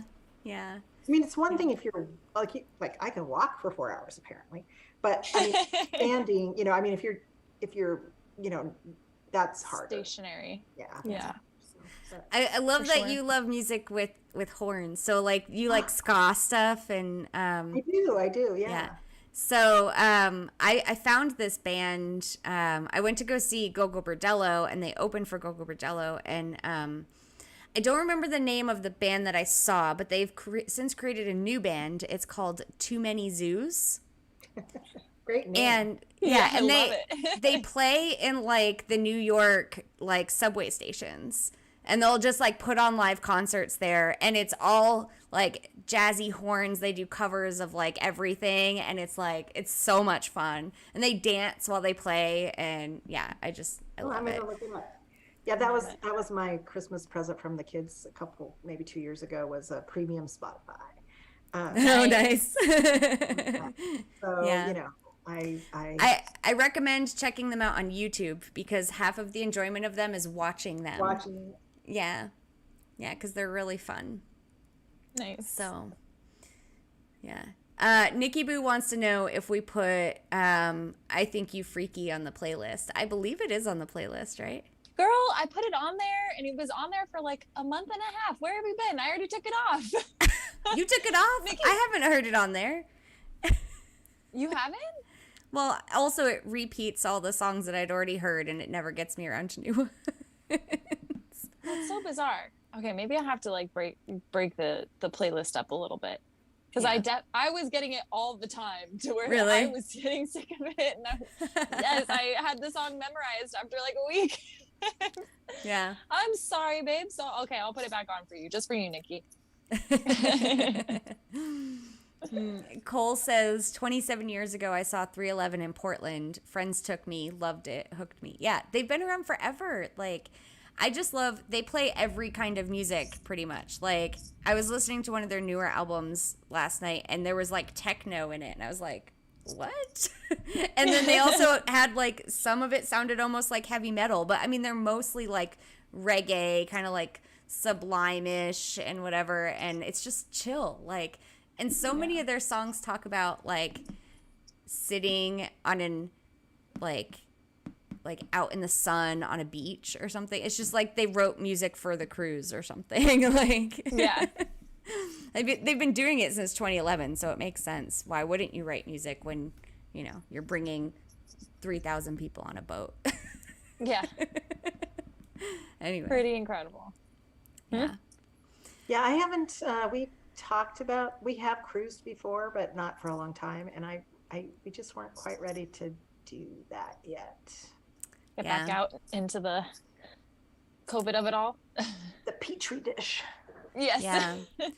I think I've I think I'm kind of like I don't know exactly what the word is. I managed to not get it at all, and like we had one of the teenagers got it in the house, but we never got like so, and everyone has to be vaccinated and you have to do a negative test before you get on the boat. So I was like, Nice. yeah. I mean, I wouldn't have normally gone on a cruise right now, but there's a chance that this is the last one that they do. So I was like, I can't miss this. I've never been, so I have to go. Yeah. Well, and it's in March too, right? So you'll be like into the spring of things, and hopefully, you know, the worst of Hopefully. this next round into the winter, you know, is It kind is- of passed by then. It is literally the worst possible time for me because it is the tax busiest. Yeah, and it's the busiest part of tax season. It's like the end of March when everyone's cramming to get their, or it's the beginning of March, but like everyone's finally getting around to getting me stuff. And I'm just not going to be here. I'm going to be like, sorry guys, I'm on an island. What do you want me to do about it? I'll get to it when I get back. Yeah. That's fair. So, Well, you were saying you were hoping it didn't, you know, conflict with the festival in Las Vegas. Yeah. And I have a question about that. Somewhere don't we all? it was like something like it's going to attend. It's going to cost a purple key. Is that correct? I don't think so. I think the purple Well, that's key was just like not right. no. I think the purple key was the like VIP access for like a hotel or something like that. Yeah. But realistically, I think that idea probably got fleshed out because how the heck are they going to make that work with a hotel? You know, like what are they going to pay the hotel in keys? So I think the thought is you can either buy like, I think Cuckoo Puff said a yellow key for like general admission, and then red key for the VIP stuff. And I don't think that there's a purple level involved. If there is, maybe it's like, all inclusive. That makes me feel better because I was going to be pissed. Yeah. At least not for general admission, no purple keys. No way. That is not right. No. Yeah, definitely have VIP stuff. No problem. That's cool. But there should still be general fun. Yeah. Especially if they want like such a big turnout, make it accessible to everybody. Yeah. Plus, I mean, people have to pay to get there, and I imagine that they're taking all of those things into consideration. So I feel like, and I don't remember exactly, but I feel like hasn't there been a contest recently where like you win summer. Oh, it's the summer one. Yes, that's what it was. Yes. Yep. I think I put a really good entry for that. I'm really hoping, like, I really like my entry. What were your guys' entries? So mine was the photo quest at the top of the volcano where our stream froze with me putting my thumb up and you're like popped into it. And I was like, this is the best photo quest ever. Like, it was really awesome. And like, then the phone froze on it for like minutes. Like that was the entirety of our stream for like minutes. And I was like, this is good. I like this a lot. And then it went into like full inception. Like it was stuck there. And then when we exit out, it was like this black hole of like photo quests. Yeah. It was great. I have that as the banner on our Twitter now, actually. I changed that this week. Oh, really? Nice. Yes, it's so good. Yeah, no, that was good. That was definitely good. There was a lot of it though. And I don't know whether it's Perry the intern coming up with these ideas. I don't know that Perry's still there. Still there? Whoever's doing the engagement piece? I think it's Leppy. Is it Leppy? Great job, Leppy. I think it's they're fun. There's something in it for you, even if it's just a chance at something. Sure. And we're getting to see each other's, adventures. Yeah. I like it. What was yours, Jibone? So it was the trip to Maine and Canada. So okay, nice. They just did a little collage with the lobster roll, which we had lobster rolls every day. And and I love the animation. Of course, I love moose, so I love the animation for the Mountie, the Canadian QB. And if you ever go to New Brunswick and you go to St. John, they are now like a cruise port. Cruises stop there, and they have this little container city. It's shipping containers, and that's the other picture, which is really hard to see. I couldn't get a very good picture to really describe how it looks, but the stores, really cool. All the stores are made out of shipping containers. That's so cool. Yeah, it was kind of interesting. I've seen something like that in Honduras. They actually have this huge shopping mall that is made all out of shipping containers, and each store is its own shipping container. Yeah, those are really cute. Yeah. What a great way to like repurpose such large items. Yeah. And so it was super crowded, I gotta say. Yeah. Wow. But for shipping containers is very small. It's very small. But yeah, it was just fun. They had and because it was Canada Day, of course, that was open, but nothing else was open. I mean, you couldn't get, restaurants national and holiday stuff was open. It's an actual holiday where, whereas we don't close stores on holidays very much because we want you to spend more money. Capitalism. Right. But so that's what I did. So nice. Cool. Well, speaking of the wiki contests, I wanted to just say a quick thank you. Korkio and I wanted to say a quick thank you to everybody who mentioned us for the content creators. That was God, so nice. Y'all were so sweet. Like so nice. Like literally made my whole week. It was very surprising and just so delightful. Some of them just like kicked me in the heart real good, you know? And then like, I was kind of confused about Rainstorm though, saying we won some kind of thing. Like, I don't know. Was there a vote I missed? No, here's my theory is, thank you, Rainstorm. Appreciate the love no matter what in either way. Very much. But I think, yes, very much. I think he was maybe mistaking you or our Twitter account winning also congrats for winning the red key from the UK contest. Maybe. Podcast contest. Unless he had a vote on his stream. But then I would be like, why would people not vote for his stream when they're on his stream? Yeah, I don't know. For sure. And then he also says, I believe I heard right, which made me think, I don't think you heard right. Yeah. I was confused because I knew I hadn't been paying attention much, and I was like, crap, did I miss something? Was there a vote somewhere? Like, what happened? Yeah. But I think it was that Coin Demon said, like, the ladies of the Hunt had won their UK contest, which was that awesome red resin key.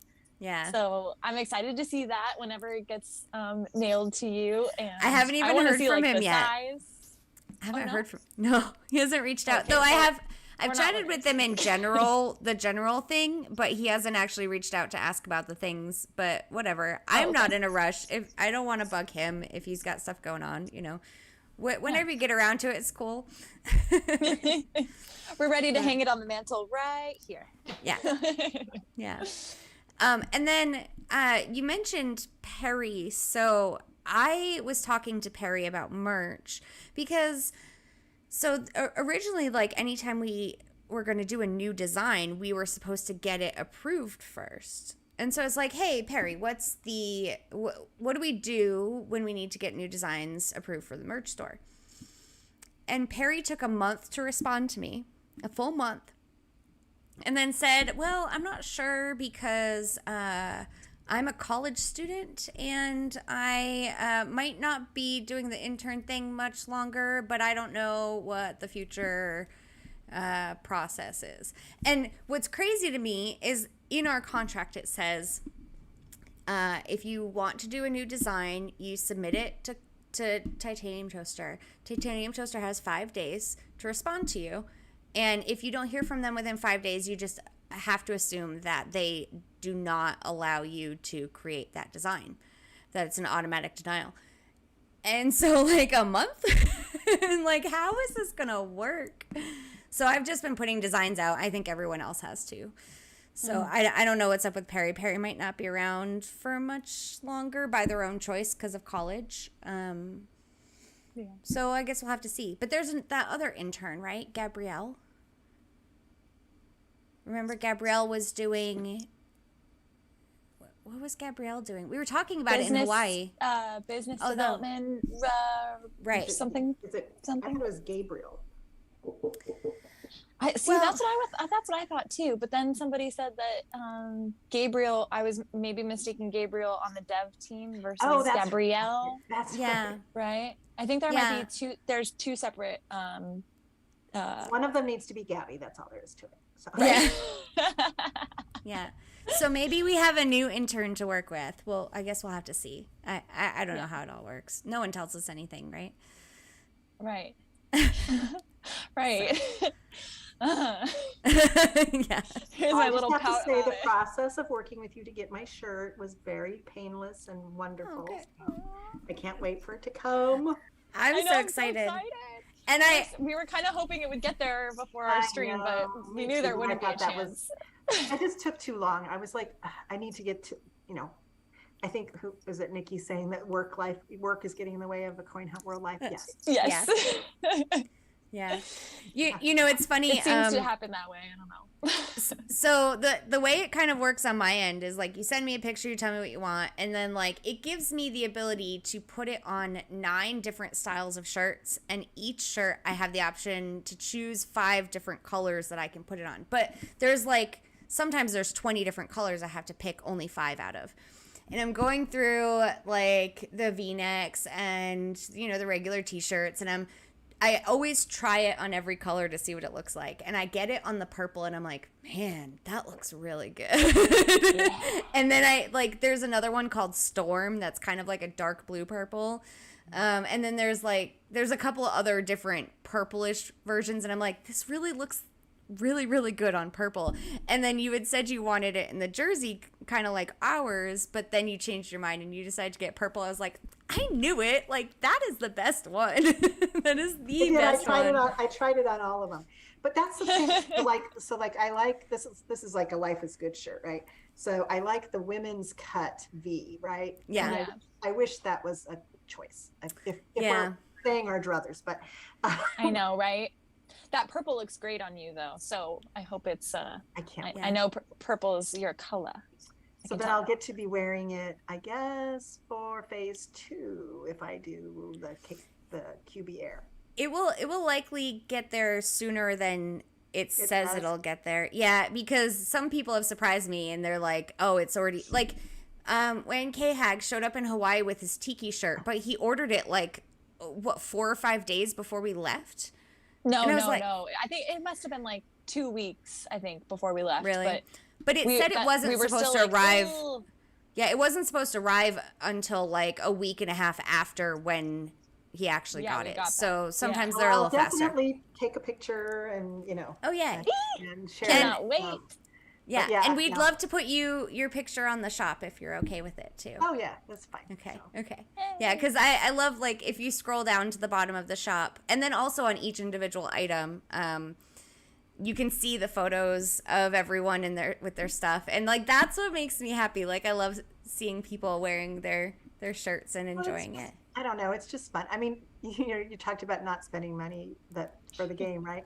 So today I had a coupon from REI, so I'm on my 3rd pair of Hoka shoes. Right. Dang. Oh, do they have Hokas at REI?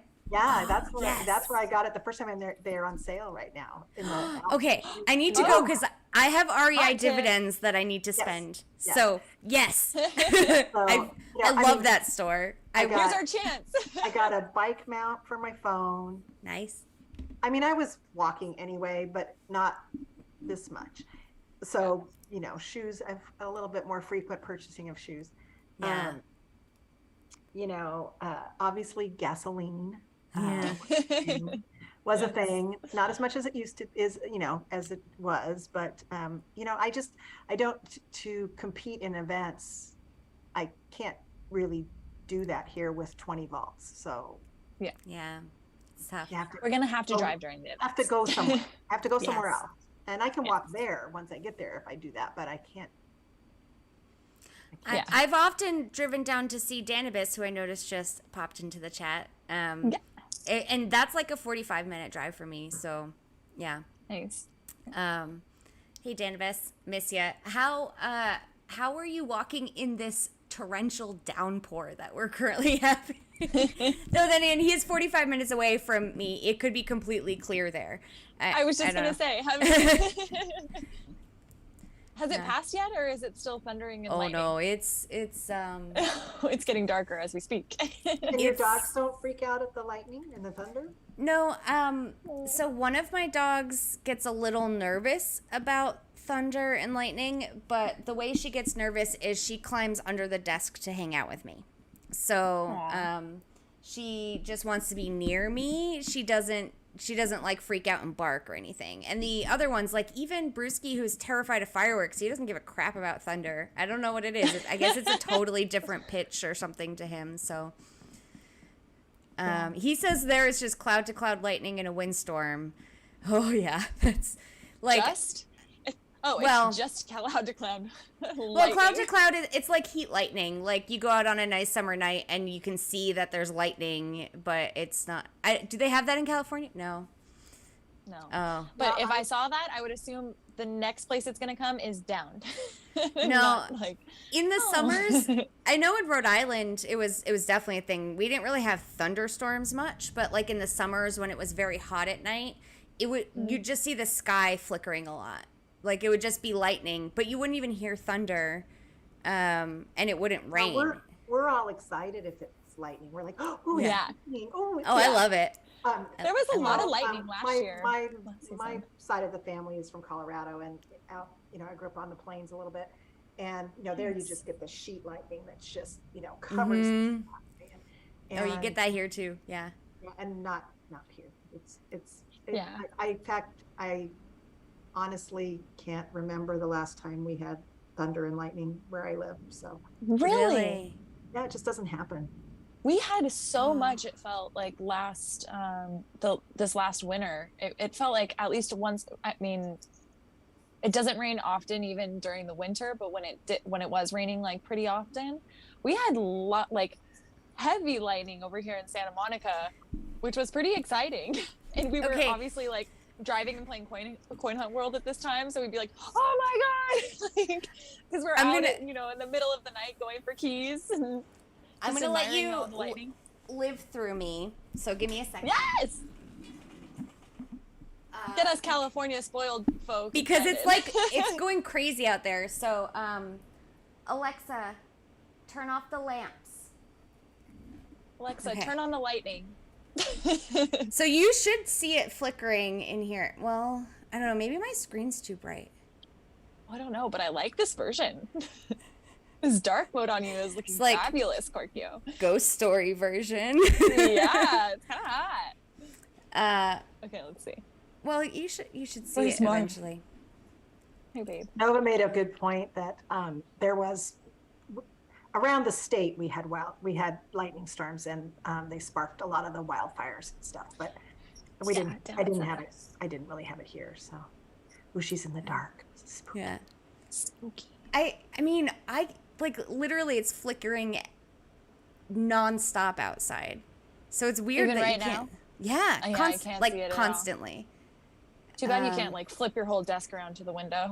I mean, my room's lighting up with it, so man, maybe we're just getting maybe Zoom's just auto adjusting for it. That could be it too, yeah. Huh? Maybe. Man, this makes me look shiny. And my teeth look really white. Your teeth are really white. Man, it is wild outside right now. Like, you'd almost think we were in a hurricane. Like, that's what it's like. I hope is it really windy? Windy when it gets like that? Yeah. Are you like in what we hear that they call Tornado Alley? Oh, yeah. I mean, Tornado Alley is most of Oklahoma and Kansas. I mean, it stretches into like Mississippi and Missouri, and yeah, for sure. Now, there is a very concentrated tornado alley that, like, we call in Oklahoma. We say the concentrated tornado alley is Moore, Oklahoma, which is where the tornadoes seem to like just be attracted to, and they just destroy more over and over and over again. That's about 20 minutes from me. But I mean, that's the thing. As long as it's not where the vaults are, we're okay. Yeah, I don't think there's anyone playing in Moore. Moore is like halfway between me and Danibus, so you have to drive through Moore to get to where Danibus is. Okay. And are we spelling Moore More or Moar? Two O's. Moore. Okay. Yeah. No, we don't have weather. We just have earthquakes. Oh, yeah. That's all we've got here is weather. Like we are so full of crazy weather in Oklahoma that we have the headquarters for the National Weather Center, where Danibus lives in Norman. The weather said, "Catch me outside." How about that? Yeah. Man, I can't believe you can't see this on me. Like, that's really bumming me out because it is so crazy out there. Thanks. Maybe, like, you see how the black on my head is moving? I wonder if that's from the flicker. Because it seems to be going the same rate that the lightning is. Picking up on the movement. Yeah. The light movement or something. Yeah. I don't know, I kind of like this. Korkio's like in zombie mode. You know what I could do? Yeah, Halloween mode. We should do an episode like that for Halloween. Yeah. I am going to. It's even more spooky right now.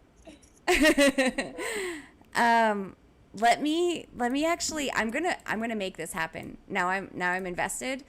I am going into my video settings and I am going to remove my blur behind my head, and you'll be able to see straight out my window and see it. Background and effects. So we're not even just seeing the crazy stuff on your walks. We're seeing it live from inside the home. Yeah. I wonder if I can even. Oh, okay. Are you guys at all okay? Are you okay with me changing the view so we don't have Ladies of the Hunt in the background? Oh. No. Yeah. No. No. Okay. Will it do it with both of ours though, or will it just do it with yours? It'll do it with all of it. Yeah. Dang it. Oh well. Okay, sorry. That's cool. That's cool. Maybe some other time we'll figure out how to do it. Cause if I take us out of immersive view, it'll take all of us out of background blur. So. Okay, gotcha. Yeah. Oh well. Well, we have to put the lights back on. Wait, what am I trying to say? Plant a vault at your house, so you like anytime you have crazy weather like this outside of your window, you can solve your vault really quick and take a picture. Oh. They won't approve that, but I can just take a picture. Why? You have a cool backyard. That's tag your backyard. You know what I could do? Okay, I'm gonna try something else. Anyway, we can keep talking about other stuff while I try something else, and I'll see if I can make it happen. So where were we in our list of things? Accountabilities is keys, I believe. So many miles and stuff we've done this week. You should skip that for me. Jibone, how are you doing on your walking quest this week? I'm sure very well, being second local. Local. Yeah, I gotta do everyone this month. So 3 more days of all 8. And I'll have done it every day. Nice. Yeah. That's awesome. I kind of really wanted to see. I screwed it up though. I really just wanted to see how far it would take me on our local leaderboards just with the walking. But then then stamps came out, and so then I started hitting the yellow vault. So I do not have a test case any longer because I've been doing yellow vaults. Well, you're probably going to keep doing yellow vaults, because the stamps aren't going away anytime soon. Structures are coming, so either way, it's great. Yeah, it's about a 4-hour. It's about a 4-hour loop. Like if we decide to go, we go together, so it's two people getting things for the same. But we have to drive to San Jose. There's 2 in San Jose. Then we have to drive up to San Francisco. There's 2 there, and then come around. See, because we're trying to avoid the tolls on the bridge. So we have to go this one particular way. Otherwise, we have to pay tolls. So and then hit the Oakland Zoo on our way home. So nice. So the closest one would be the Oakland Zoo to you guys? Yeah, and it's really only about 15 to 20 minutes from my work. Oh, nice. So I have to. So it's really just Clumpy Foot holding you back. Exactly. I'm kidding. So I did text him and I said, I really want to hit the yellows one more time before the month ends. Do you want me to wait for you? AKA, we've got 3 days. You in or you out? Exactly. So that's awesome. So Channer's has not been hitting the yellows, but she's doing the walking quests. So she's been staying up about 7th to 9th on local. Nice. Well, that was what was so crazy, because our local leaderboard, we're not Ontario or anything, but still there's a lot of really active people in California. For sure. On this trip that we took to Maine, we flew, the closest airport to our daughter is in Hartford, Connecticut. So as we changed planes in Denver, I moved my headquarters to get the mystery box. And so then we get to Connecticut, and we're in the airport waiting for our bags. So I move it again because there's a couple vaults at the airport. So all I do is I dropped my headquarters in Hartford, and I think I just hit a couple vaults on the way, things we could reach from the freeway as we're leaving. And it's really 20 to 30 minutes of the state of Connecticut before we get into Massachusetts. Oh, wow. We got on the I got local leaderboard. I mean, I forget, I'd have to look it up, but I think I got just for that one. You're like in the single digits. Yes. Oh, wow. Honest to God. In That fact, is crazy. and then in fact, when we got to Maine, you know, we were in Maine longer, but Kata reached out and said, you know, here's our invite for our local Discord. If, you know, since, you know, because he didn't know I was from California. I go, no, I don't need to join your local Discord. I was just here on vacation. But yeah, we got on the leaderboard in Connecticut. I'm like, well, if you want to be number one in a leaderboard, you should move to Connecticut because there's nobody playing there. But yeah, that's a surefire way to get an easy 50 blue keys, right? yeah, I feel like that's And yes, Shu, the California leaderboard is rough with a capital. I believe that. Yes, there are a lot of people who are doing the walking. Yes, And for I get, sure. you know, we have the weather advantage, so I understand For that. sure. Yeah. I promise I'm doing some walking. I'm doing at least 2 hours of walking. I mean, but I'm I not cannot- getting nearly that. I cannot. I mean, I'm I know not. you have talked about it, but you have not bitched about it, right? And I can't believe it because I'd be like, I know. But here's what kind of, like, everybody did that when they first came out, and I just did not want to be that guy because I'm like, you know, it'll get better. They're just testing it out. And here I am. Still, we're like 3 months into this. I'm like, this is never going to get better. I'm about to change my cell phone provider and almost debating my cell phone, like switching over to the dark side and getting an Android. And I'm like, who am I? I don't even recognize myself in the mirror anymore. Doing all this for a game? But it's too many keys to miss out on. I will not stand for it any longer. So I'm gonna have to make a switch soon. I don't know if it's gonna happen before QB Air, but luckily I've got a good stack, a little reserve saved up for the event. And to be honest, I think I'm gonna hold out like most of my stack for what's coming up next, which is Halloween. It's my favorite event. Yes. And you said that they're going to keep the same mechanics. That's what you were saying, that they're going to. That's what Illusion Weaver said. I want to say it was one of those hope so. Friday night chats back when they were doing those. I want to say it was something like that. Okay. So do we think the cats are going to be used again? I don't know. That's what the speculation is, that they will be back.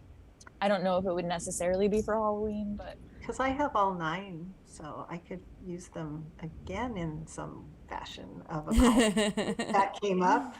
yeah. Right. Oh, so wait, did you print Missy or buy Missy? I didn't buy. Last year I got 2 Missies. What? That's so dope. That is 2? awesome. Yeah. Uh-huh. Oh my Oh my God. gosh. Save Wait, some for so- the rest of us. Jeez.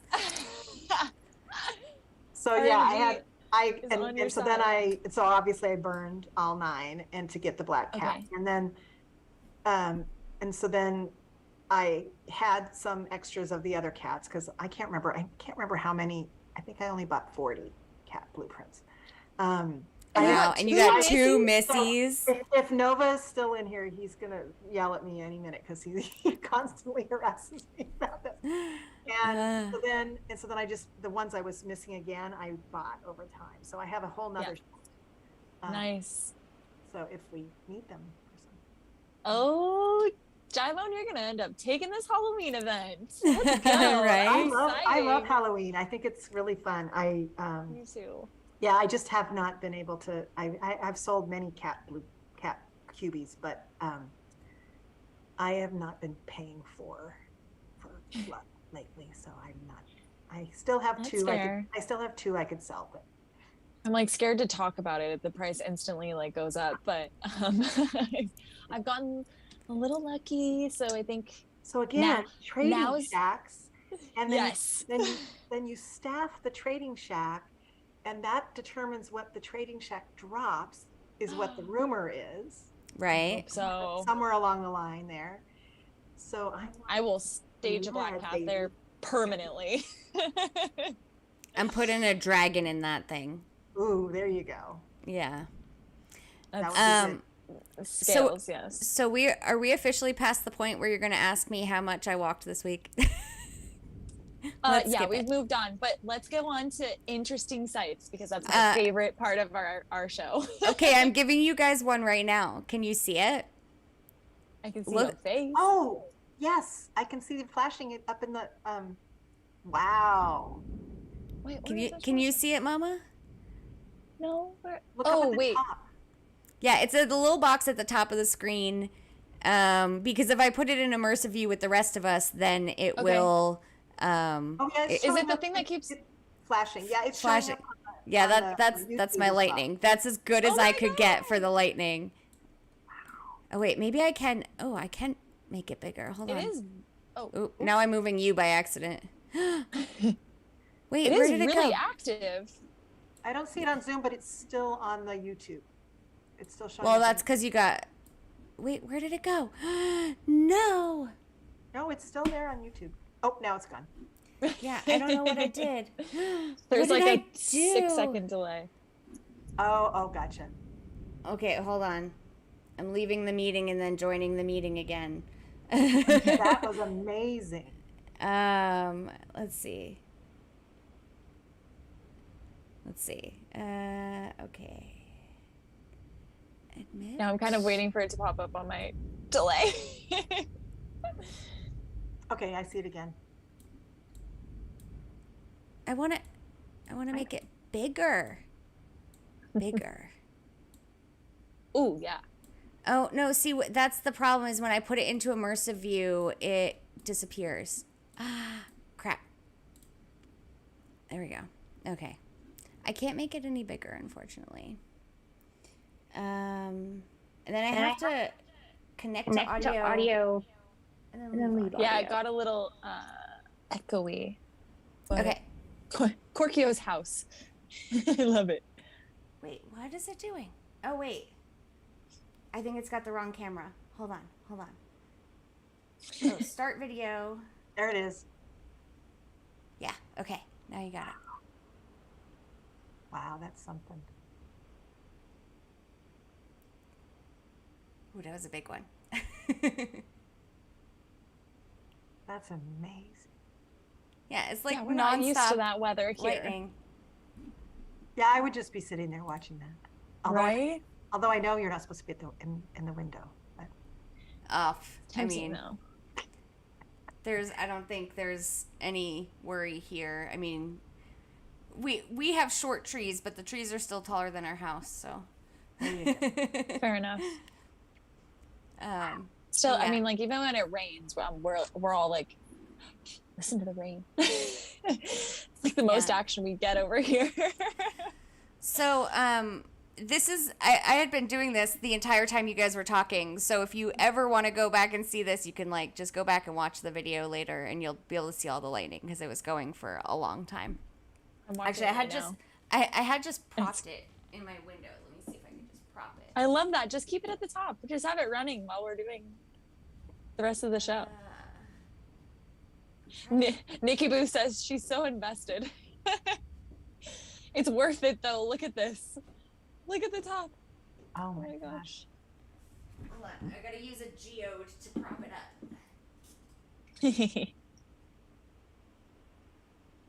Oh, interesting. Okay. There we go.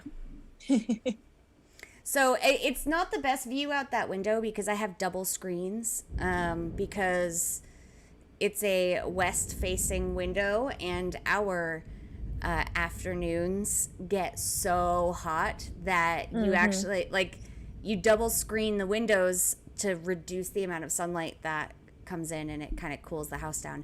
Actually, I have another window. What am I thinking? I don't know what you're thinking, silly. What are you even thinking?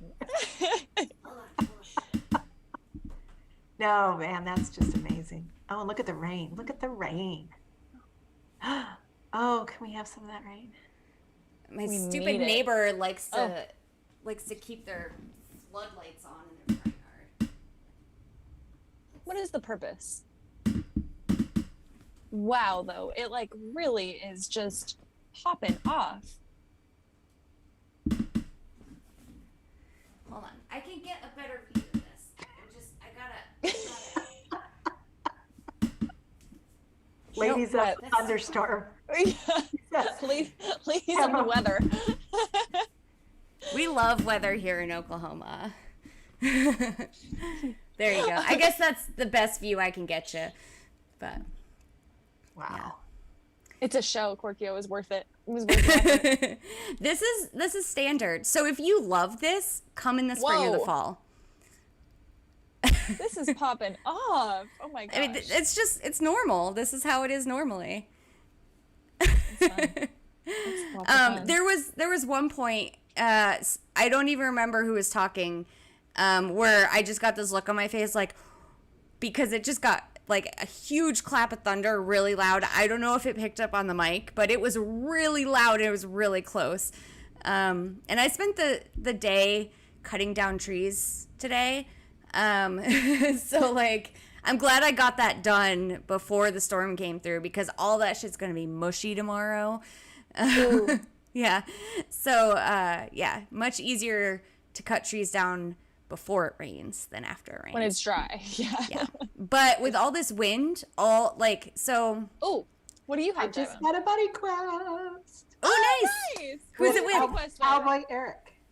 Oh, Cowboy okay. Eric. Okay. Cowboy Eric. That Well, sounds familiar. I've been very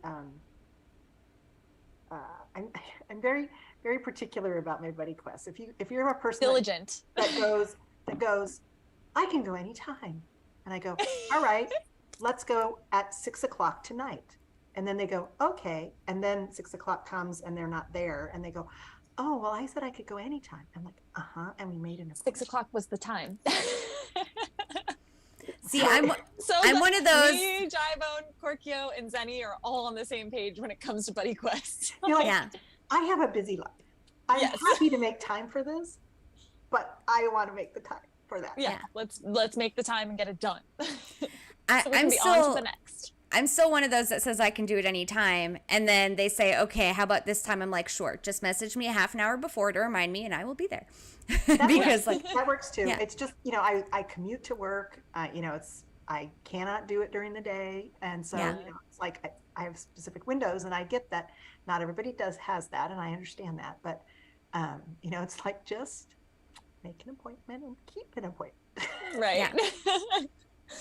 Sometimes I'm like doing my buddy quests on the way to work, so I always have to like put the disclaimer out there, like, so I head to work at 4:30. I could knock it out on the way, but I will be on my way to work, meaning I need to go after. So as long as it's at 4:30 and not 4:40, I'm totally fine. But let me know. my problem is, like, if we schedule something for later in the day, like, I get busy doing stuff and then I forget. So like, you gotta message me and remind me, because like, as long as I have a message saying, yeah, in a half an hour, just be there, I'll be like, yes, I will be there. Like, I'll make sure it happens. It's just like, I just get heads down working on something and totally lose track of time. So just message me and I'll be there. I mean, they're always like within a 5 or 10 minute drive of where I'm at. I'm always at home. Where else am I gonna be? Right. So My biggest one so far is when somebody will say like, okay, like I think I said this last episode actually, so I'm sorry if I'm saying it again, but like they'll say, how's around 5 o'clock? I'm like, sounds great. I'll be free, the rest of the night. It's perfect. And 5 o'clock rolls around and I'm like waiting for a message. And then it's, like 5:01. They're like, okay, I'm here. I'm like, wait, we said around 5 o'clock. If we were going to be at 5 o'clock, I would have been there too. I was waiting for a message of like, the firming up of the time. Well, my husband has got it down pretty well. I mean, in the beginning, he was just, he didn't care about, but again, because he doesn't care, he wasn't. But now that he's kind of invested, like he's fully invested he's now. very specific, right?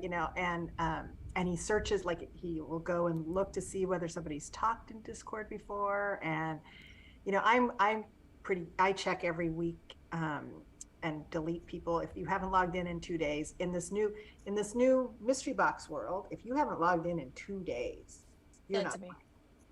Yeah. Exactly. Because who would give up those mystery boxes? You may not be hunting, that's fine, but who would not log in and get their mystery boxes? So a not serious player. Exactly. Doesn't care for buddy quests. You're out. But I really, the thing is, you give somebody some props in the channel, and then suddenly you get like 5 friend requests, and which is great. And then I got to go and I got to look at them and go, okay, where are you? Not trying to discriminate against new players, but like, are you, have I ever seen you? Are we in like 6 digits on the leaderboard? But it's so funny because like I have been friends with people in the San Diego, because of Nerd, I'm in the San Diego Discord too, and I've been friends with them for over a year, and I don't get the buddy quest with them, and it's just so frustrating. Weird. So I don't get the mechanic. The algorithm is, and that's the other thing. Like some people are like, well, I just moved my headquarters to work when I, bidding on something. I'm like, yeah, but then you mess up your buddy quest. Cycle up your buddy quest. Yeah. Yeah, you can't. That's my worst fear. Is like every time I have to move my headquarters, I'm like, there it goes. It was probably right there. It was probably the next one in line, and it's gone. Now I have to go all the way to the back of the line. That's how I look at it. Yeah, well, so when I was on vacation in Maine, I had to turn buddy quests off. Just nearly killed me, but because we were moving. Because who knows where that's driving vacation? I can't get a buddy quest from the motel that I was. Yeah, no way. No, that was hard, but. I'm also laughing that. Dang it! I already forgot how to say his name. Variathis said, came for the CHW banter, stayed for the lightning show. That is funny. And Nova 21 also, he just said that we've never had a buddy quest together, and again been friends for a year. It's just But you're probably getting your buddy quest with the newer players too, right? I think so. I think that's what's happening. Weird. I mean, maybe that's on purpose to get like the the older hunters to kind of. Well, that was the other reason I was mad at my husband. Newbies. That was the other reason I was mad at my husband, because he didn't play, right? He wasn't playing very much, and he would get, like, his buddy quest would come 3 days, and mine every 3 days, and I am like, they are doing this on purpose to hook him, and he's getting treatment. You're like, I'm onto you, Coin Hunt World. Whereas us loyal people, we're not getting the same thing. So Shu says new players will only have a few friends, so it's more likely that you'll be their buddy quest for the week, like a 1/5 chance for them to get you, whereas you may have 100 friends. So yeah, I mean that kind of makes sense. That's a good point. Yeah. I don't. Nova 21 says they got one with Clumpy Foot. Okay, so that's where that story originated. I all see it coming together now. Yeah, I don't talk in the buddy quest channel at all anymore. I guess probably from this stream I get enough people friending me, and it's like, you guys are all famous. So like I can't search that many people. I mean, it's just too, I can't, so I'm not gonna go look for new friends. They'll find me at some point. Yeah. I mean, at this point, we all probably have added, like, the people that we know are pretty active in the community and haven't looked back since, you know? So, what it is that your username is different than your YouTube name. So, if it was in front of me, I could pronounce it because I would just read it. But I'm reading Tesla instead of Variathis. So, if it said Variathis, it would be fine. You got it. Yes, Rudy Tooty is definitely reliable. Can confirm. Well, Have you seen his custom QB? You can get them pretty fast. That happened to me the first time I went on too. I think it was Kay Hag, or maybe it was Camo, who said, you need to go in and change your YouTube thing so that your real name isn't showing up. Except now, I mean, I have another life, right? And so now when I do other things, it's like, there's my QB, and It's just my name. I do have a different Twitter for Coin Hunt World than my personal one. Yeah, because we didn't talk about it, but I'm an wait. I'm an elected official, so I knew it. That's so exciting. So I wanted to actually famous. I so wanted to guess because my brain was hearing these clues. It's like, okay, you have it. You're a somewhat of a public image, and your life will be getting less busy in January because you'll not be in office, I'm guessing. That's correct. 12 years, and I'm done. Wow. Awesome. Congrats. So yeah, I'm excited. But yeah, it's like there's just a lot. It's a lot of work, and I can't believe I spend as much time in Coin Hunt World as I actually do. So yeah, I mean, well, buckle up, baby. January is just around the corner.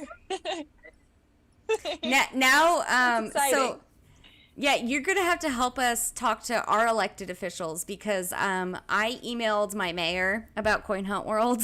Really? Yeah, well, because he's got this. No response. No, I'm kidding. No, I got a response back like next day, Nice. but he put me off to like someone on his staff, and I didn't know exactly what to tell. Like, I get in these modes. I'm just curious. What were you asking about? Well, so he's very active, and he's got this big push. You're trying to get a referral? No. He's doing this. He's doing Like this big business push. development. Well, no, he's doing this big push to get people to use our parks more and to exercise more. And he tweets a ton, right? And so I told him, I was like, hey, I think it would be really good to like let the city know about this game. It's gotten a lot of people active that weren't active before. It's getting them off their couch. These are video gamers that are out there walking and people are losing weight. And,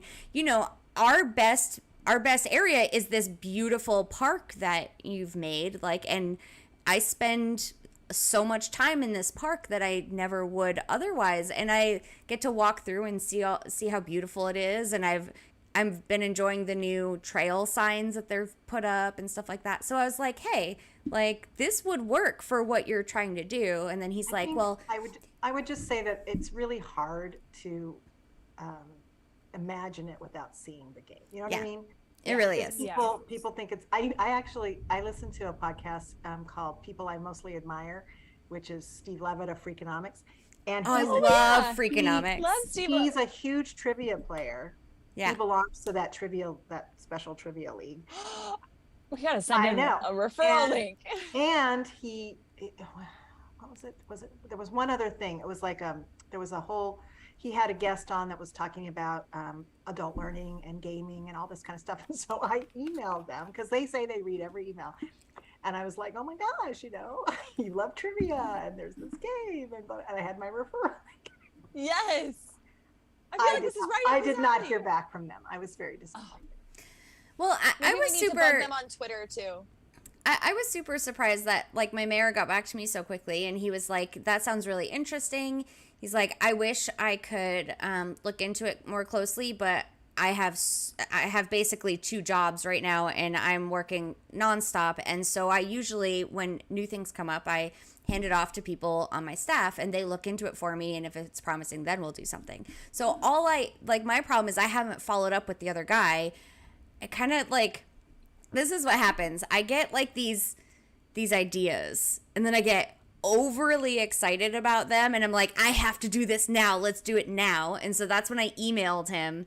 And then the next morning I woke up and I was like, well, that was interesting. I'm not still on it. And it was the same thing. I think the other night I asked Mama, I was like, hey, are you cool if I use our Ladies of the Hunt Twitter to tweet at Mark Cuban? Because I put that shirt together. I shared with, who was it? Was it no, Penguin? let's not spoil it. Okay. Ah.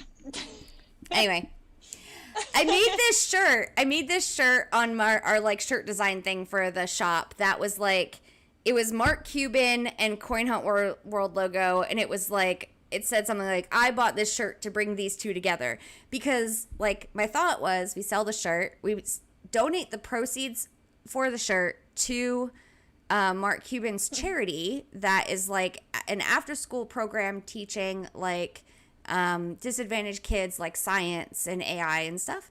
I was like, well, that's a cool charity. And then we can tell Mark Cuban about this game, and his big thing is like educating the masses about crypto. He loves it. I was like, what a better way than Coin Hunt World. Yeah. But then I like looked into the law, and I was like, well, I can't sell a shirt with his face on it without his permission. So I was like, maybe I just need to tweet at him a bunch until he finally pays attention and then gives me permission to sell this shirt.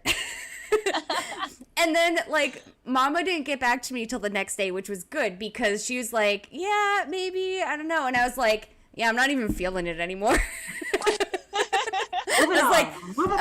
Yeah, last night I was all about it. I was like ready to go. And then right now I'm like, okay, it's kind of weird, whatever. Well, speaking of, it's more of like when the opportunity presents itself. Like, for example, today, Elon Musk, I'm not sure if you guys saw my tweet, saw that. Elon Musk tweeted like, hey, if you guys have something that's changing your life or something along those lines, like, tell me about it. I want to know about it. Like, yep. Of course I want to hear from you guys. And so I was like, well, I'm having a blast playing Coin Hunt World. All you have to do is answer trivia questions and you earn Bitcoin and Ethereum. I dropped my referral link in there. I haven't checked my referrals board since, but you know, shot in the dark. Maybe and Elon's one of those, like, not. He randomly does like respond to people, like randomly. Yeah.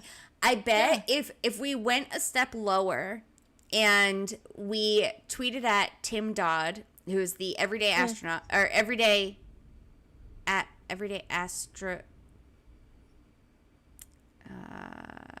something. Anyway,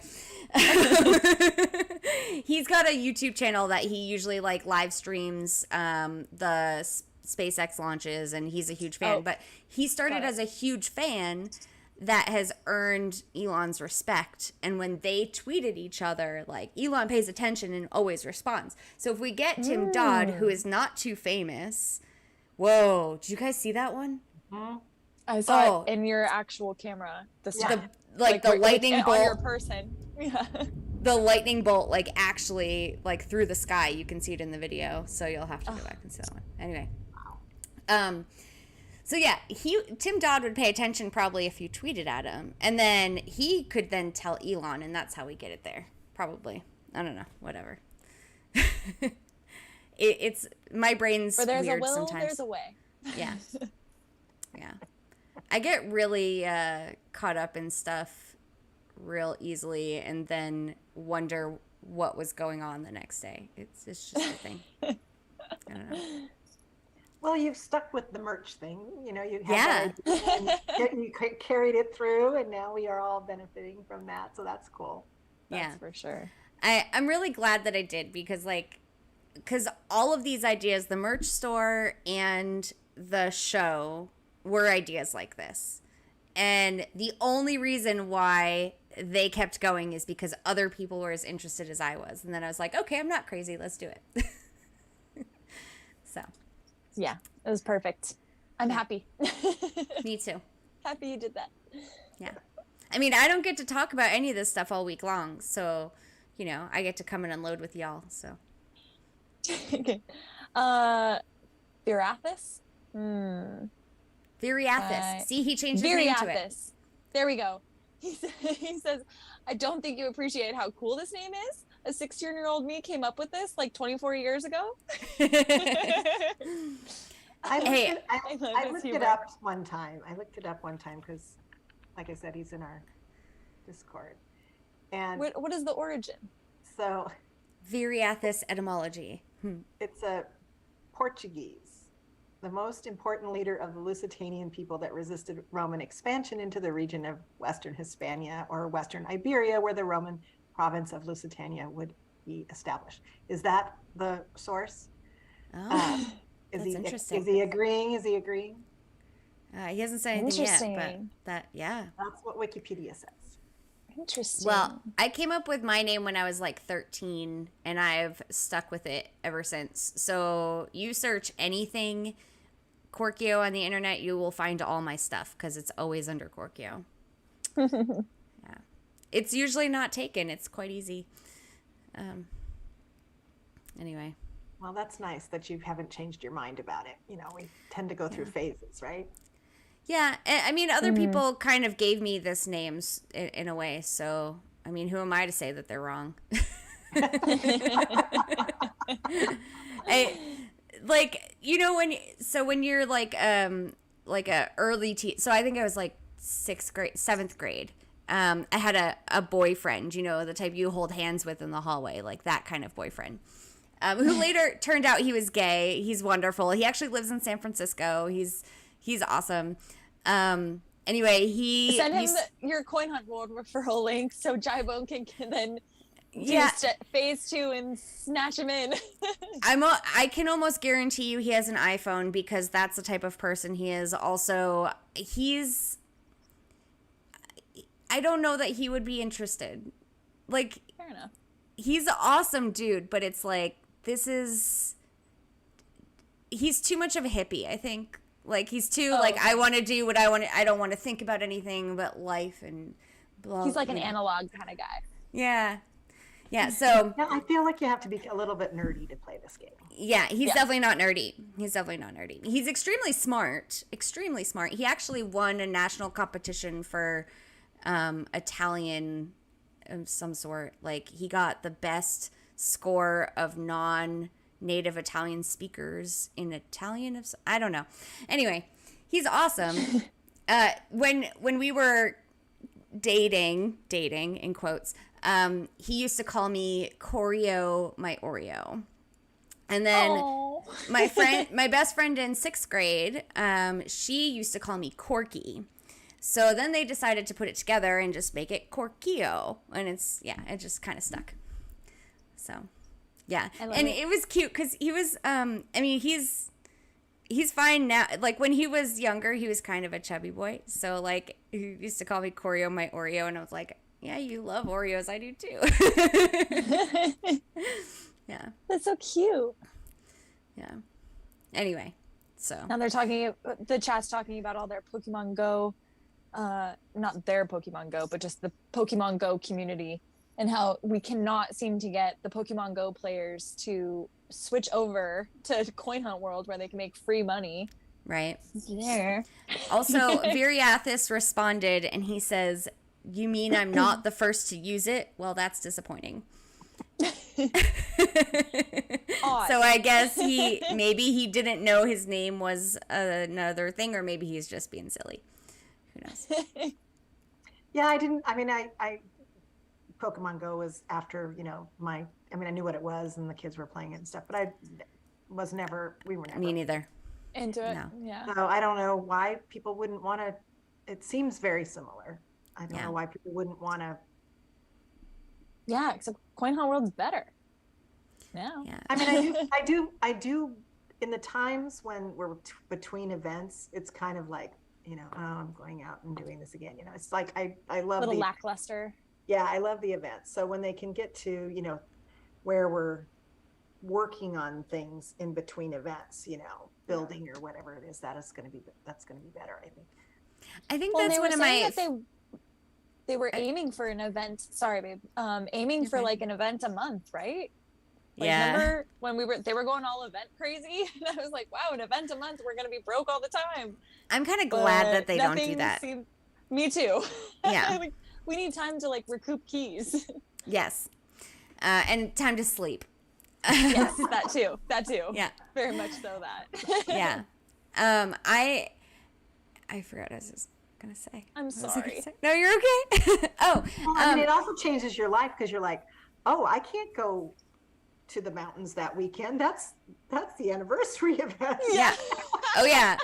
as soon as they announced the actual dates of phase 1 of the anniversary event, it got blocked off in my calendar. Nothing else is getting scheduled at that time at all. Yeah. But I mean, that's kind of one of my favorite things about us being able to have this show is that I don't feel like that time in between events is downtime, because like every Sunday is something fun. Like we get to meet a new person and we get to like talk about, like, we always have fun even if there's absolutely nothing coin hunt related to talk about, because we just come up with something, and I take video of thunderstorms or whatever. You know? There's always something. Sunday is my favorite day of the week. Yeah. Yeah. It's weird that your favorite day and a least favorite day would be right next to each other in a week. Like Monday freaking sucks. I mean, if I'm home when you guys are streaming, I'll take my computer into the kitchen and I'll be cooking dinner, and that I like that, because then I can watch and then comment, which I enjoy. But lots of times I can't do that, and so I just listen to it, you know, on my walk the next day, which is not as much fun. But especially when we have crazy animal avatars and such. I'd rather be kibitzing, you know. So I didn't see that one live because I just listened to it. So in the beginning, I was like, "What are they talking about?" So I had to go back to see what it looked like, right? Yeah. Well, one of the cool things now is that Spotify actually does the podcast as a video podcast. So like you don't even have to go back to YouTube if you, I mean, I don't even know the process. I've never watched our video podcast on Spotify. I feel like maybe I should have. But I think it just pops up as a video and you can like turn the video off or something. I don't know. I don't know. I wouldn't be watching while I'm walking, but right. Yeah. Good point. But yeah, I find myself often like during the podcast wanting to just like quickly look at whatever the video is right at the point I'm listening. Like when IT guy had Rainstorm on and he was discussing that crazy shirt he was wearing, I was like, okay, I want to see the shirt. And so then I had to like remember a few days later to go back, find the video, scroll like to the point where he's well, and I didn't even make a point to notice the time. I think that was one of those days I was like sunning myself. So I was like just snoozing, not really snoozing, but just like I wasn't going to touch my phone. I was sweating buckets. Like, so I just like I like scroll the YouTube bar until I see him standing up showing off his shirt. And then I'm like, oh, okay, now I can see it. But like, I wish I could just pop over and like see video every once in a while. Anyway. Yeah. That's cool. I feel like you guys have changed the way the other folks are, other folks are doing their podcasts. We kind of noticed that too. Yeah. There's a lot more people going live lately and doing videos and podcasts. I noticed that. Yeah. Yeah. And all of a sudden now, like, they also release the video on YouTube. It's like, Also, they're having guests that they didn't have before. Yeah. Oh, yes. Yeah. Yeah. It's a nice little content creator community around here. Yeah. I'm just glad that they thought we were doing something good enough to, you know, kind of riff off of. Like, hey, that must mean we got it good, right? Yeah, we're doing something right. Yeah. Well, I know I enjoy it. It's like you said, you can't talk about Coin Hunt World to everybody else in your life necessarily, right? So, or anybody else in my life. Right. Yeah, we're going up to see my in-laws next Friday, and I'm like, well, we're going to Sacramento, so we're going to hit the 2 vaults. Yeah. Just get those right out of the way. Right. Yeah. Just go there first and then do it. I mean, you know, you don't want to, you're driving there anyway. Yeah. Oh, it's like sacrilegious at this point. If you're like going to go to even another state, maybe except for Texas because it's so large. Yeah. Well, California, or California. You can't hit all of the yellow vaults, but at least like if you're in Southern California or if you're in Northern California, you better be hitting at least a few vaults. Girls, what are you even doing here? I haven't hit all the vaults in Oklahoma. I mean, Tulsa's like 2 hours away. I haven't been there. I haven't been to Tulsa since those became... 2 hours ain't nothing. That's like I know, not but- even a full podcast of ours. Oh, I know. Yes, that's San Diego to LA. That's 2 hours. Exactly. Yeah. Yeah. But Easy it's money. like, And people commute that every day. oh, I Isn't that know. nuts? I know, but I Crazy. don't go anywhere. And so, like, I really don't. Like, my car, it's crazy. Before Coin Hunt, my car would sit in the garage for like 2 weeks at a time. And I'd be like, man, I got to go start my car just to make sure, like, it gets regular. And then Coin Hunt happened. And then I was, like, driving all the time. And now... Now I don't drive again. I drive every Thursday to go have dinner at my mom's, and that's it.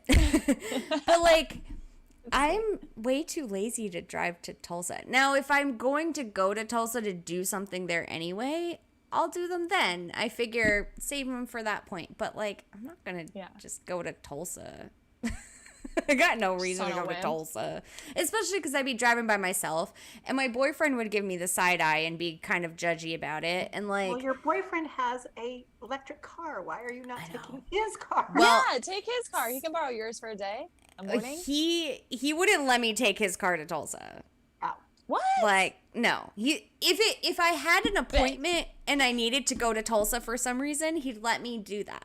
If he knew it was for Coin Hunt You have World, an he'd be appointment like, with the yellow absolutely vault. not. I'm sure there is an appointment you can make in Tulsa. In Yeah, Tulsa? you have an appointment with $10. Bye. $20. You have a hair appointment. Oh, there you have go. In Tulsa? Yes. Make All an of- appointment. That's the thing. I am completely incapable of lying. I can't do it. And But it's not a lie if you actually have an appointment. I would never cheat on my hairdresser like that. You could try out a couple of nail salons in Tulsa and call it a day. I paint my own nails. I don't pay for that stuff. No way. All I've right. got 20 Oh, colors we're of trying to nail find polish.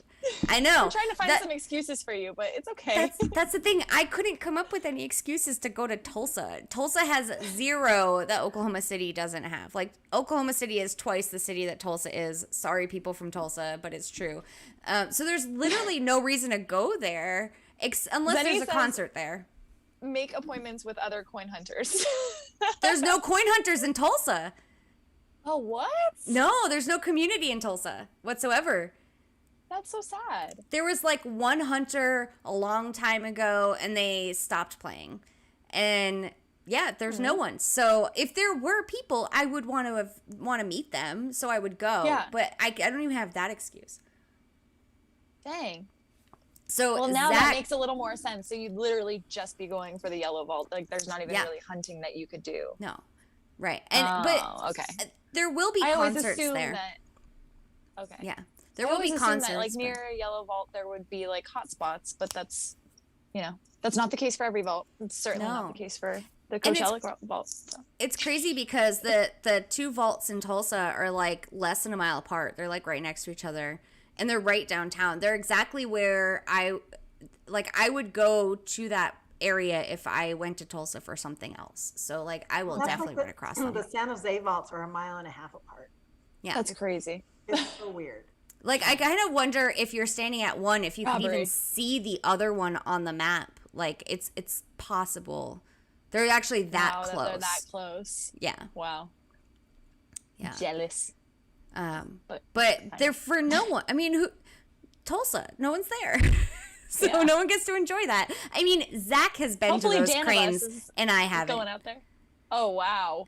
Rudy Tootie has been to those, and I haven't. Girl. Rudy Tootie and Zach both put resin in those, and I never did. I've never even seen them. They've seen them multiple times, and I've never seen them. So Well, when I come out to visit, we're definitely making the drive to Tulsa. that's fair. I think we can get away with that. I think we can get away with that. I will tell your boyfriend we have an appointment. There's an amazing brunch place called Antoinette's that I absolutely love. We could go there. We have an appointment with Antoinette herself. Yeah. Yeah. But yeah, I don't know if Danibus has been there. I wouldn't be surprised if he hasn't. Like, there's kind of no reason.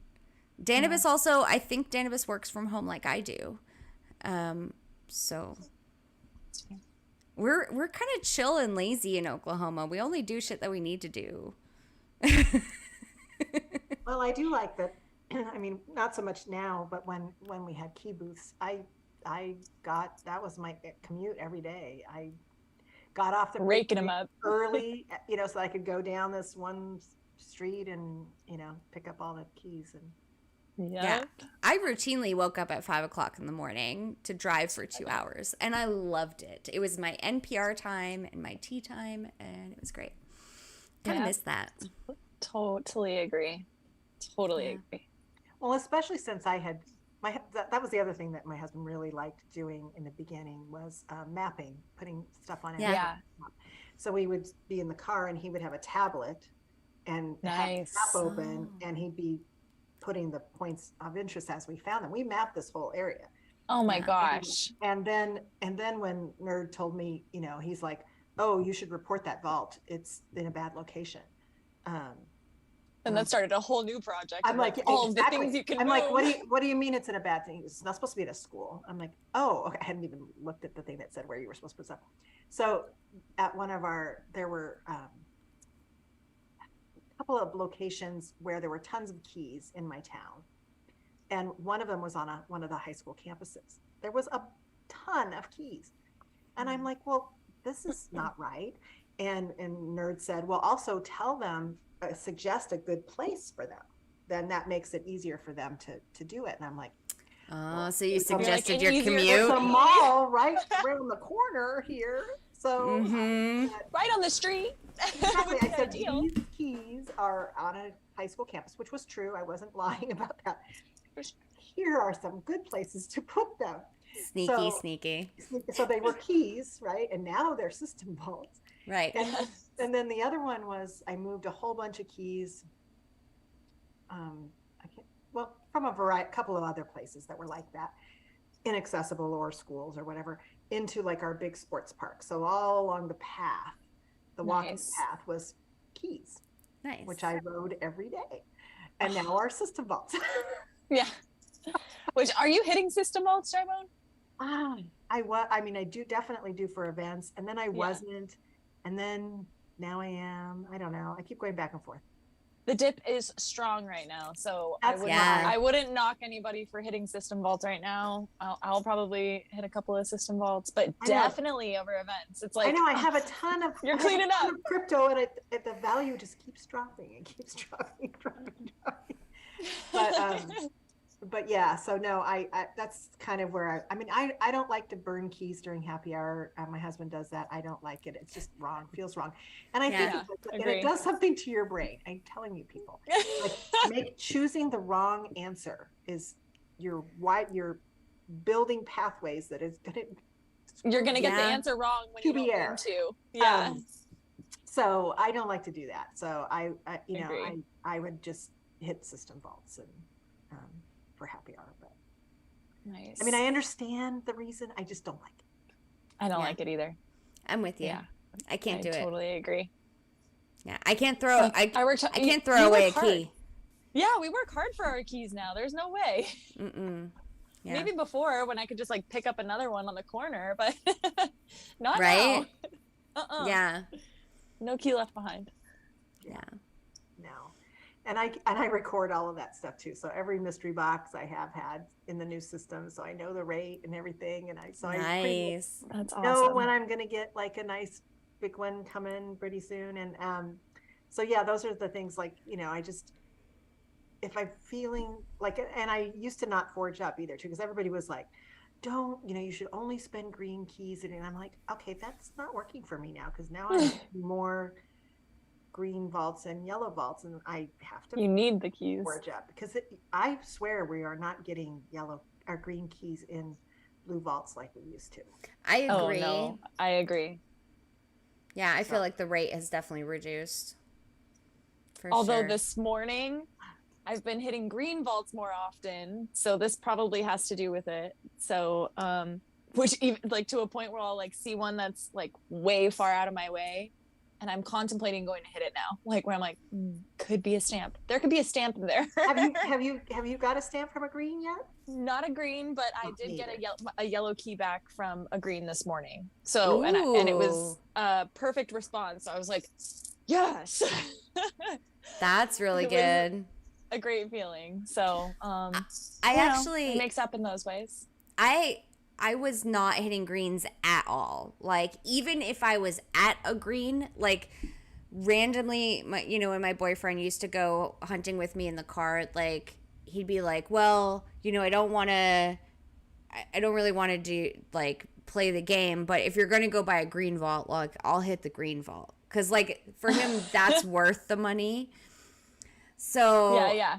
I would drive him to the green vault that's, like, on the regular route. Or I'd stop at it because there were 3 keys on that little street as well. And we'd stop at the green vault. I still wouldn't hit it. Even though I was stopped at it while he was doing it, I wouldn't touch it.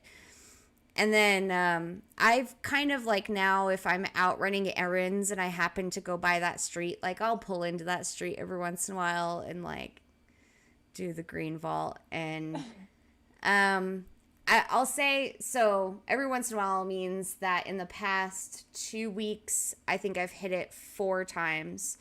And I think I've spent 6 keys on those 4 times. So it's not that bad. Like there were 2 times I got it wrong, had to spend it again and got it right on the second time. So it wasn't as scary as I thought it was.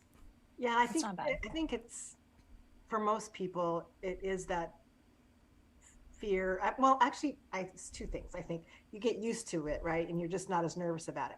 But also we have more keys. So speak for yourself. I do not have more keys. I did not go shopping like you went shopping. The QB economy in general has more keys. Yeah, QB economy. But I'm not getting 200 keys a day like I used to. Like that's true. That's true. Yeah.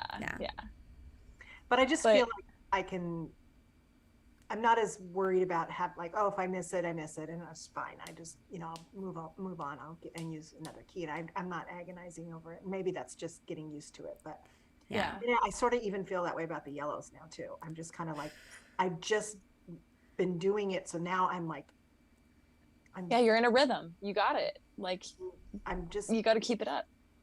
It's nice to have my husband with me though, so for sure. I don't like hitting yellows by myself. We're not Googling it, but at least you have 2 people there to, Honestly, I think so. I don't know if you guys listen to IT Guy and I heard him say that. Yeah. So how he doesn't want, like, he wants to do the gauntlet by himself. Like by himself, right? Yeah. And it's interesting because I think I would do it with people because I would want some input. But he's also one of those people that requires perfects and like doesn't do the thing if it's not perfect, right? So I was a lot of red keys. It's gonna cost a lot. I hope not, but I was just realizing as we're talking about this that like back when we first started playing, like my boyfriend and I, like when he was actually into playing the game, we would hit the green together and I would get things wrong way more often. And now I'm doing it by myself. And I have much better luck at getting things correct. And I don't know if it's coincidence. I don't know. Because we would pull over to the side of the road. We would turn the radio off. He would get Google out. And I'd be ready with the question. Sure. Because if I can hear talking in my ear, I can't read. Forget it. I can't. Yeah. So... Yeah, and so now all I do is I pull over the side of the road, turn the radio off, and do the question, and I just figure, okay, no one can Google it for me, that's fine, I'll just do my best. And I've been doing better than I used to do it, and that's quite surprising to me. And I don't know if that's coincidence, or if that's IT Guy's theory about, like, someone looking over your shoulder thing. Who knows? Yeah. I don't know. I think you're onto something there, but also, too...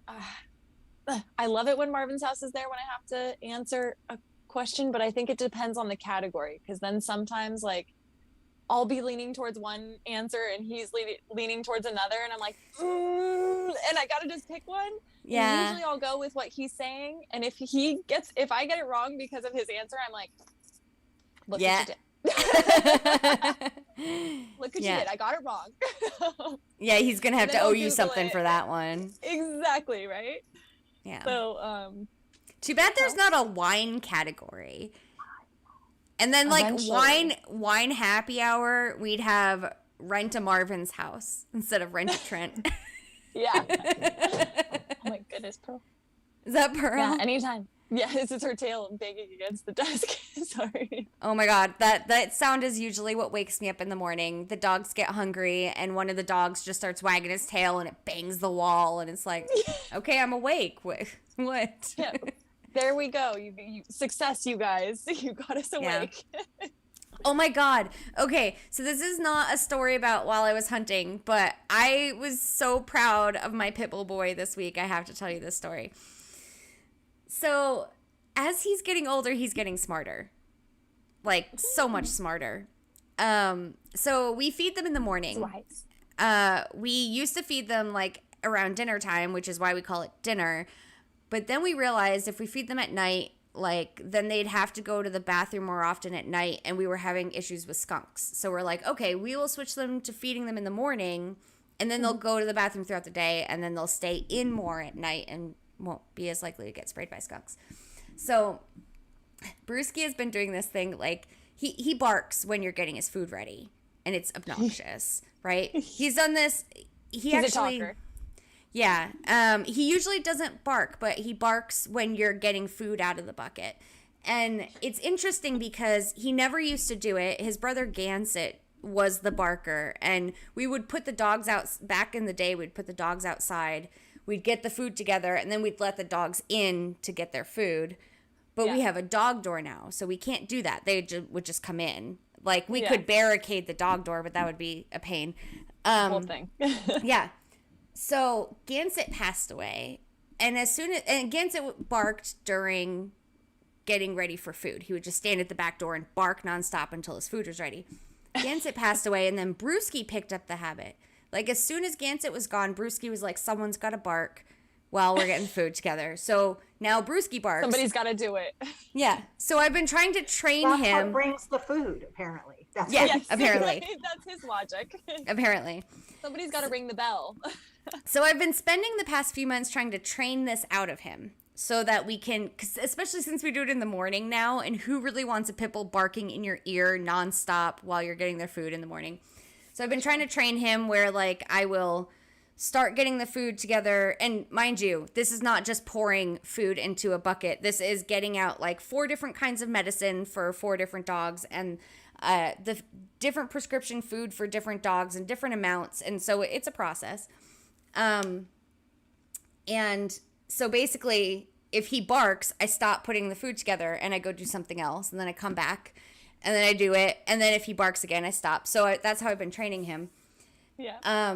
But also I try to get as much of the food together and the medicines before he ever gets downstairs, so he doesn't get a chance to bark.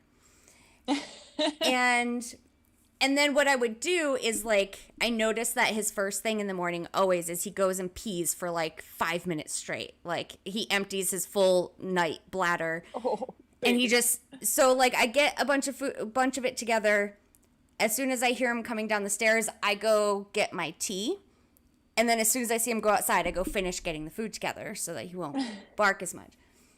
And he's realized this. He'll come in.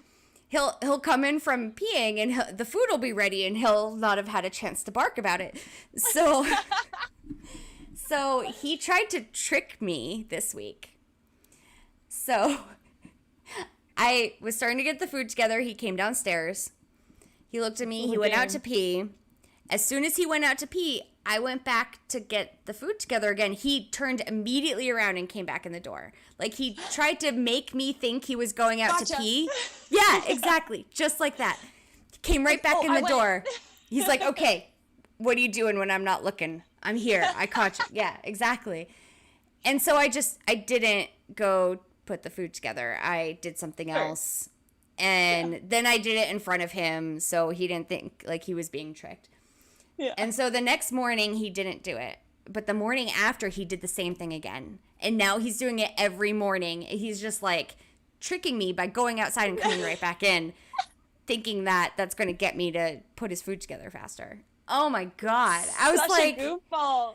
I was like, how did he figure this out? I mean, because mind They're you, so smart though. They are. Like little kids. They're like, wait. but when we first got him, he was dumb as a brick. Like, No. that's part of where he got his name. So he's named after Teddy Bruschi, which is a Patriots. I think he was a linebacker or something. Teddy Bruschi, sweet guy, wonderful dude, great football player, but Lots got of hit concussions, I'm guessing. Lots of concussions. He's actually one of the players that's leading the new concussion stuff because he actually has a TBI from it. Like, he's not. It's not good. And he's a wonderful dude. Like, he's one of my favorite football players ever. But he's like not totally there. And so Bruschi was kind of like that. He was like very sweet, very loving, but not just a little derpy sometimes. Yes. Like, Bruschi puts the derp in derpy. Like, oh my God. He really does. Like, just the looks he'll give you. It's just like, he gives you this side eye that's like, I don't know. Do you guys have any pets? We did. We had boxers. So, yeah, I had two boxers. One was a purebred. He flunked out, showing he was not perfect conformation wise. So we got him which he was the most gorgeous dog ever. I mean, I couldn't perfect in your eyes anywhere without people talking about how beautiful he was. And then we rescued another boxer that we think really was a boxer Rottweiler mix because he just had a little bit different shape, but he had natural ears and he just had a kind of a sad face. So we had this beautiful, big, huge 75, 80-pound boxer and this other smaller, sadder looking boxer, and everyone would make a big fuss over this one and lose. Oh my God, my heart. Not have the love from all those strangers that we met everywhere. But we had boxers. So. Gorgeous. Yeah, love them.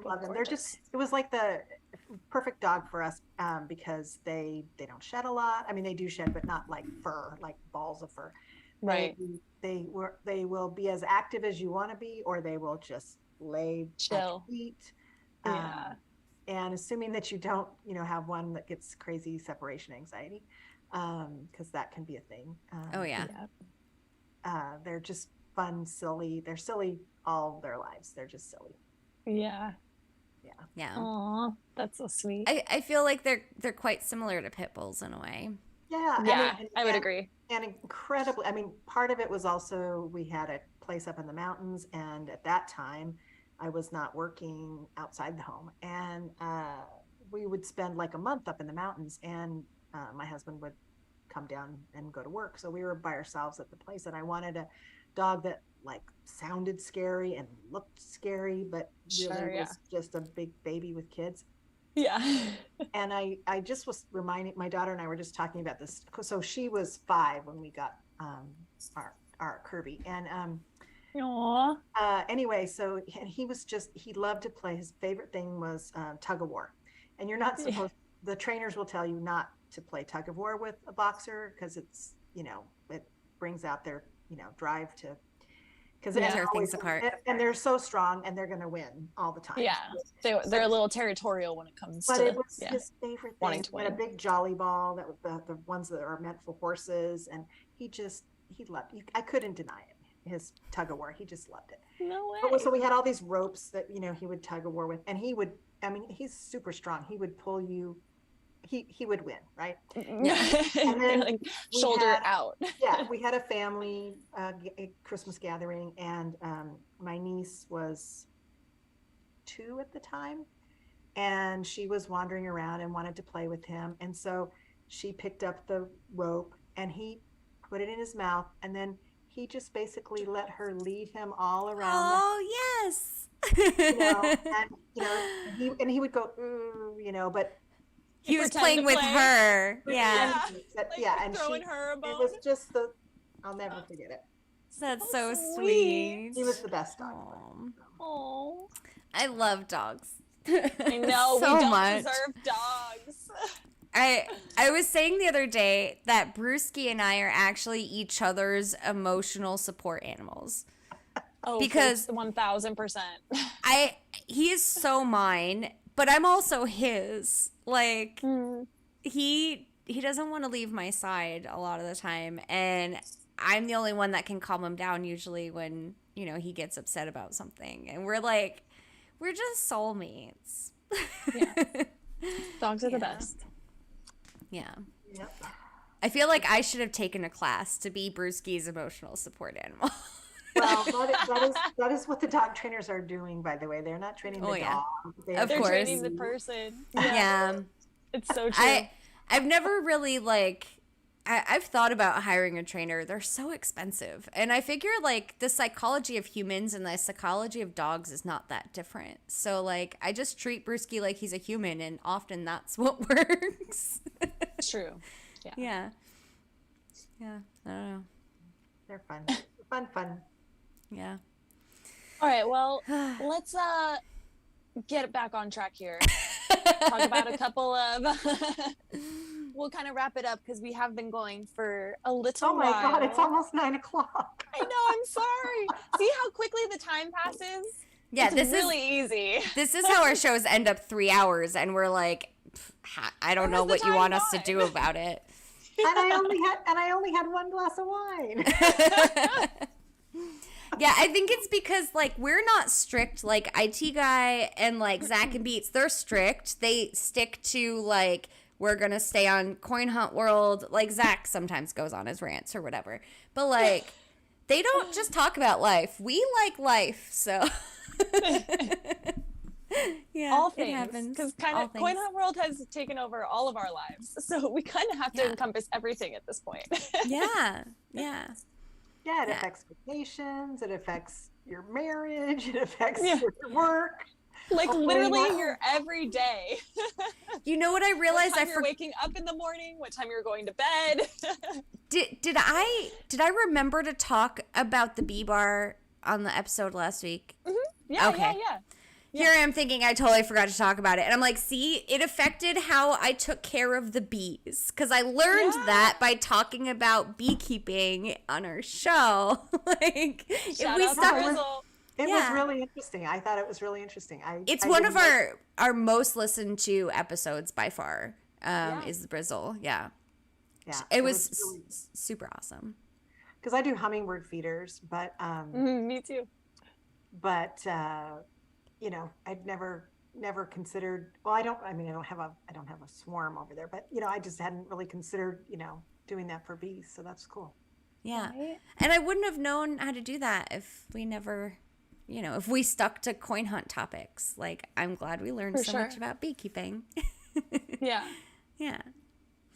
Anyway. Okay. So what's next on our schedule of things to talk about?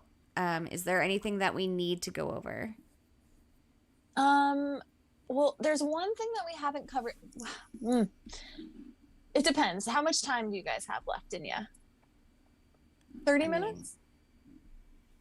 Or 15 minutes? Because if not, we can save it for the next time. And skip to QBC stuff. I've got time. So it's not me. How are you, Jibone? Do you have to wake up early for your walking quests? Are you okay? 5:00. But it's only 9:00, so I'm good. That's early. Huh? Okay, so Korkio, you need to catch us up on. Actually, do you guys want to take a quick bathroom break then, and then we can finish the rest of the episode? Yeah. Sure. Okay, let's do it. Hold on, let me get that ready. Okay, because then our topic is interesting sites that you, ma'am, Korkio, have seen, because I need to know what these two words are. Oh, yeah, gotcha. What this is indicating.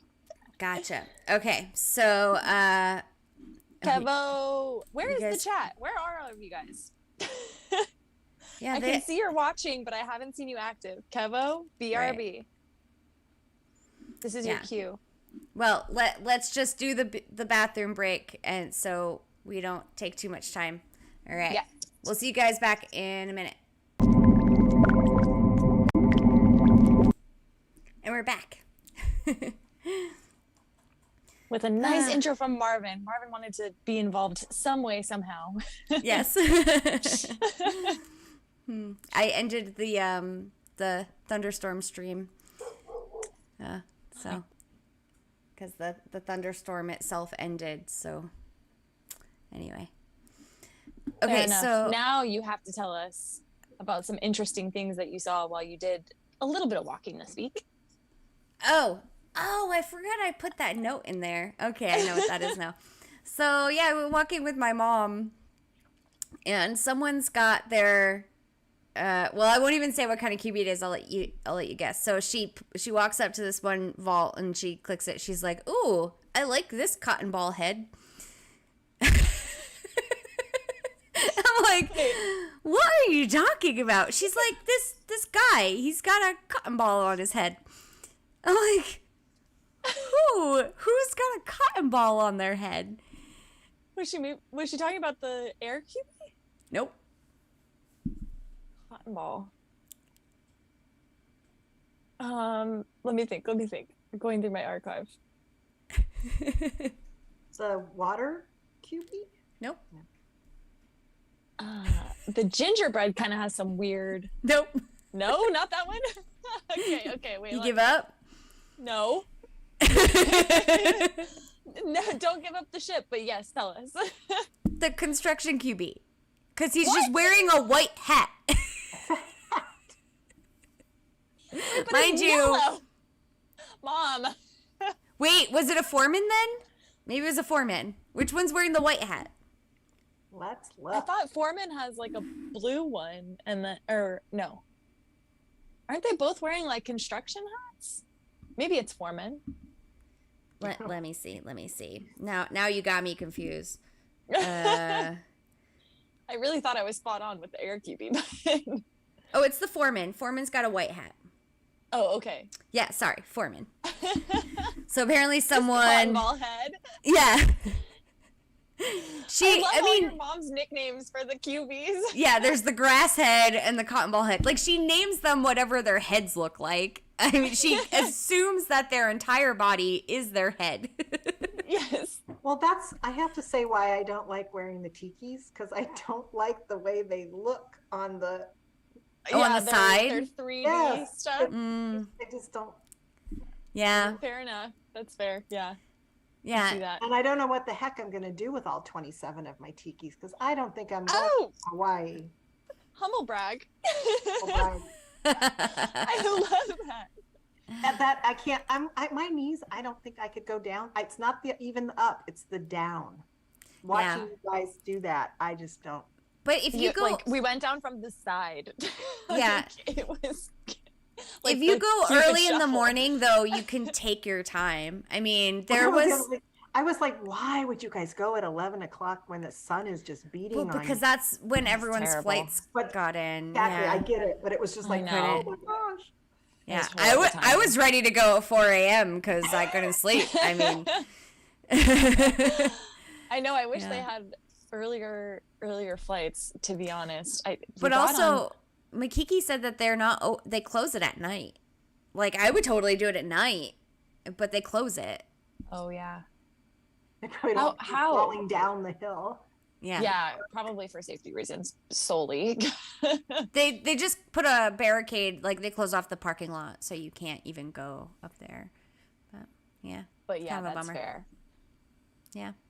Although surprisingly, jibone, I think we all have after the age of 30 like a bad knee. Whether it's the left or right or both. I have bad almost everything else, but my knees are fine. My back doesn't like me. The rest of me also doesn't like me, but my knees are pretty good. I don't know. That's good. I got lucky. It is definitely an epic quest, I have to say. You guys. Oh yeah. Thank you. Yeah. But my knees like didn't feel it as much as I thought that they would, because I was prepared for like, okay, I'm probably gonna have to like bring a brace and like, But even if your knees hurt, would you even notice with the amount that everything else hurt more? True. Well, yes, because usually it's like, even if I'm really sore, like my knee will be worse. And it wasn't that bad. Even like the days following, it wasn't too bad. If anything, it was just like you really felt it in your thighs. And apparently I was the only one that felt it in my calves. But I also have like my legs trained just to where like if I'm putting too much work on, like my thighs or something, I'll try to compensate and push, whatever it is. Like I'll try to use my calves a little bit more so it like evens out that stuff. But I don't know. I think that's just from playing soccer growing up, and you kind of just adapt to your injuries, because usually it's all leg. I was really hoping it would be more of a butt workout, but I don't think it really was at all. I didn't feel it in my butt at all. We have to do it probably every week for it to, start using other muscles. I mean, if you think about it, those things. That's like the only reason why anyone uses a Stairmaster. Mm-hmm. But it was like I don't know. It was a million stairs, and yet somehow, yeah. Anyway, that's good stuff. So yes, but that yes, is why I something to do with those 27 tikis. Go ahead, Korkio. I was just saying, yeah, that's what Cotton Ball Head was. Cotton Ball Head. I'd love to just sit down with your mom and like drink a glass of wine with her and just get her thoughts on every QB. Well, what would you call this one? I actually had a thought. Since it's getting cooler lately, like I feel like we're starting fall super early. She and I do our dinners every Thursday nights. I was thinking like maybe one of these nights we go for our walking quest before dinner, and I can live stream it just like we did the volcano thing. I can do it with her. And I think that would be kind of entertaining. She's not super excited about the idea, but I could convince her. I told her I wouldn't like point the camera at her. I would point the camera at like what we were looking at and stuff. So yeah, I don't know. We're in it for the commentary, Mom. Yeah. She just randomly pulls those out every once in a while, though. Like, it's not like you'd think my mom's not really that funny. She sounds like a hoot. She's a English teacher. She's very square. She's an English teacher. She's like very like normal person. Every once in a while, it's because she doesn't wear the glasses that would help her see what these things actually are. She can't see it. So she just like, I don't know. Yeah. I don't know. And I think she also knows at this point that it makes me laugh a lot when she says things like that. So she tries to find opportunities. So anyway. Yeah. Hey, we'll take it. Yeah. Just trying to make that engagement with your kid. Yeah, right? Yeah. And it's like all you extra. Gotta do is live stream with all of our followers. I think it's like extra important for both of us at this point too, because before, like a couple years ago, we had a horrible relationship. Like we didn't talk to each other. We lived on opposite sides of the country and we were happy about it. And then like I got divorced and she actually became my mom. So it was great. Like, yeah, I moved her here. We hang out all the time. Yeah. So if you have a bad relationship with your mom, get a divorce. It'll improve. Not financial advice. Or life advice. Not financial advice. No. Yeah. I think it was just one of those things, like I actually had a moment of like weakness and she's like, oh, she needs a mom, and she became a mom, and like we stayed that way. So yeah, it's pretty awesome. Yeah. Anyway. Any Jibone, any interesting sights or experiences on your walk this week, or any noteworthy ones outside of I know you've been doing quite a bit of walking quests, so it doesn't necessarily have to be this week. No, not this week. When I was biking though, aside from the motorcycles, that was pretty crazy. That was pretty cool. No, I mean we have a lot of deer and turkeys actually. Oh, and nice. The turkeys are very scary and mean, so you don't want to mess with them because they will try to attack you. And so it's coming into like time now when the turkeys will be like in different places. And so I like literally will like cross the street and go way around them. But yeah, when I was biking, the deer would just like, it's like they run right in front of you. And I almost hit one. And it was just like, Oh, how am I going to explain this? Well, I was biking and I was answering a question on my phone and I hit a deer. I didn't, but that's what Yeah. that's what I was thinking to myself. Because I of course Like, had to who am I slam going to my tell brakes this on because to? this deer ran right in front of me. And I'm like, I'm, in the hospital having to explain how I hit a deer with my bicycle. It's all Coin Hunt World's fault. Wow. Yeah, we've got a ton of deer around like that whole area where I hunt too. Like there's this one grassy area next to one of the parking lots that like there's 3 vaults along this grassy area, and every single day at 6 p.m. you can see 4 male, they're boys actually, they're young, that just hang out there.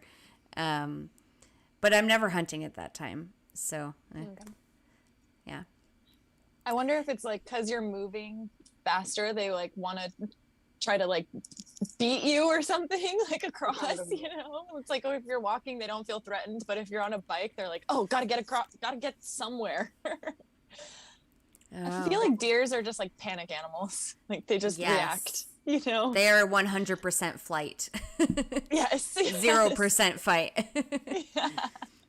Yeah. Yeah. Pretty crazy things. Man, I wish I had that many cool animals on my walks, but it's pretty PC out here. Just a bunch of dogs. A bunch of people walking their dogs. And lots of squirrels, and Marvin walking me when there's squirrels. Yeah, that's a thing. For sure. Yeah. Nothing matters more to him than when he sees a squirrel. So then any not hunting things happen fun for you this week, Mama? Yeah, actually, I don't know if it was kind of unexpected, but Jibone, I know you probably know Marco, who's a San Diego hunter.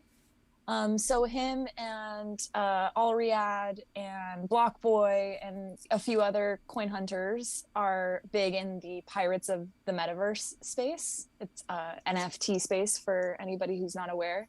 Pretty cool NFTs too. I've looked in, prior to this week, I've looked into them, and they're actually really expensive. So if you got in early and, got one of these NFTs, they're like, I would say on par with whatever the ape one is. I don't know. I'm clearly not into NFTs except the for ape yacht Borks. club thing. Yeah, Bored Apes or something like that. Yeah. So they're getting pretty big. Their following is pretty massive at this point, and everybody was kind of wondering like where the heck Block Boy disappeared to. And if you're on Twitter, you've seen that he's like really involved in the Pirates meta space. And so they were doing like one of those Twitter spaces, which I'm like fairly new to, but essentially it's just like a voice chat, like how we have on Discord. But you can see like who's, involved and who's watching, who's listening, and who's speaking. It's really cool. It was kind of cool to participate. And I originally just joined, like I just happened to be on Twitter at the right time and saw Block Boy post a link to the space and that it was starting at 6:00 my time, and jumped in, and I saw Marco was in there, and Alriad, and so they were doing at least for that hour a discussion about Coin Hunt World. Specifically, it was all about Coin Hunt World, and Block Boy kind of giving the rundown on how the game works, and because the development team for Pirates Meta and Coin Hunt World are kind of similar in a sense that they're both like very involved in their communities and listen to the feedback and participate and all that good stuff. And so I was listening for a little while, and like about 30 minutes in, Block Boy obviously could see that we were, all of us that were in there and stuff, and brought up the volcano quest because he saw that I was in there, and he was like, oh yeah, and MarvinsMama actually, who's in here, did this crazy volcano quest in Hawaii. And then I somehow was like brought up to the stage or whatever it's called, and kind of chatted about that for a little bit. And that's cool. Yeah, it was cool. And people were interested, and the hosts that were hosting it. We're like really, really interested. Like if I wanted to play right now, if I wanted to download it on my phone right now. So that's always the hard part is like, well, if you have an iPhone, then, you kind of got to just stay tuned and try to get on the wait list whenever you can, or get a burner Android. But it was cool to like chat with BB again and like more about Coin Hunt World and just kind of like introduce new people to Coin Hunt World and kind of get a sense of like what they're doing over in the Pirates meta over there. And so there's a potential we could see an influx of some new players at this point then, at least the Android users in that space. Yeah, and I hope, like Alriad was saying, hopefully we have an influx of hunters and then perfect timing for like the pirate shop drop in a few weeks. Oh yeah, that's a good point. I was like, duh, that collaboration, that cross promotion would be like a no-brainer, right? But, like, what about that timing is perfect. Marco's known in the San Diego Discord as like the buddy connector. Like he's all about connecting people and finding. He's the liaison. Being that connector. The facilitator. Yeah. The facilitator. Love it. Yeah. Well, yeah, I thought it was. Apparently, he was Marco was the one that made that happen. That whole discussion and them kind of delve into the Coin Hunt world, which was nice. So yeah, it was like cool. Very unexpected, and I was really just there to listen. And it ended up being like four of the four of us just talking up Coin Hunt World and how awesome it is, which is easy to do, as we all know. Were there a lot of people in that space? Could you see how many were listening? Yeah, I mean, they slowly trickle in after a little while, but like right off the bat, there were at least like 20 people in there. And then you could see more and more coin hunters jumping in. So like I saw Rubik's had popped in there. I think Shu was in there for a little bit. Cool. Who else? There were all sorts of people. I mean, eventually I think Alriad had posted it in Off Topic in the Discord and was like, hey, Blockboy and MarvinsMama are talking about Coin Hunt World on this Twitter space, and dropped the link. But it was like one of those things where it was like just an hour, and I don't know if you can record Twitter spaces. Maybe like secondarily, but I don't think within Twitter that you can. Right. So it's like, I know K-Hag was like, oh, is it still going? And they're like, oh, no, sorry, you missed it. So yeah. I thought that was also kind of cool. Like, oh, well, sorry. It's a phone call. Like, that's yeah, it. Like, yeah. It was that's what kind of makes Twitter spaces kind of special in that sense of like, you would definitely want to be there, or else you're going to hear it. So. Yeah, Nerd was actually the one that introduced me to Twitter Spaces because he was doing something with Bankless one day, I think. And he was in there talking, and I was like, what is this thing? Like, I clicked on the notification. I was like, I don't know what I'm doing, but this seems cool. So, yeah. I kind of figured out how they work, but yeah. They're interesting. Cool. Yeah. I like them. Oh, good night, Cole. You going to bed? Love ya. Good night, Cole.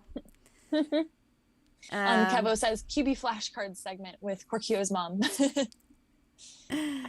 Yeah. I love it. I mean, that would fit her style for sure. Anyway, so okay, what else we got here? QBC? We covered Jibone's awesome custom jersey that will be coming soon, so we'll stay tuned for pictures there. I'm excited to see how that comes out.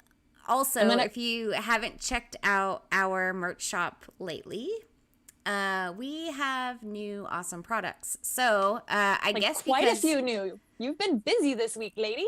Yeah, well, so I only had access to shirts before and mugs, shirts and mugs.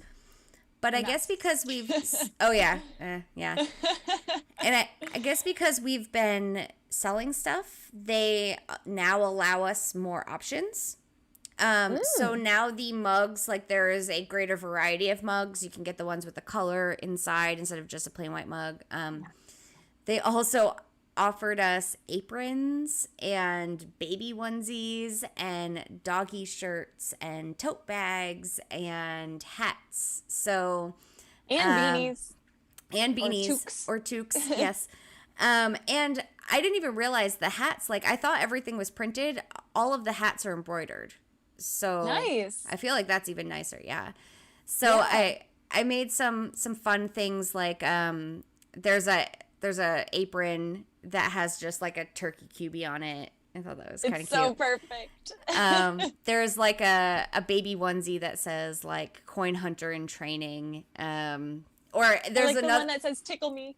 Yeah, I did another baby onesie that just has like the tickler on it, and it says tickle me. I thought that was kind of cute. So cute.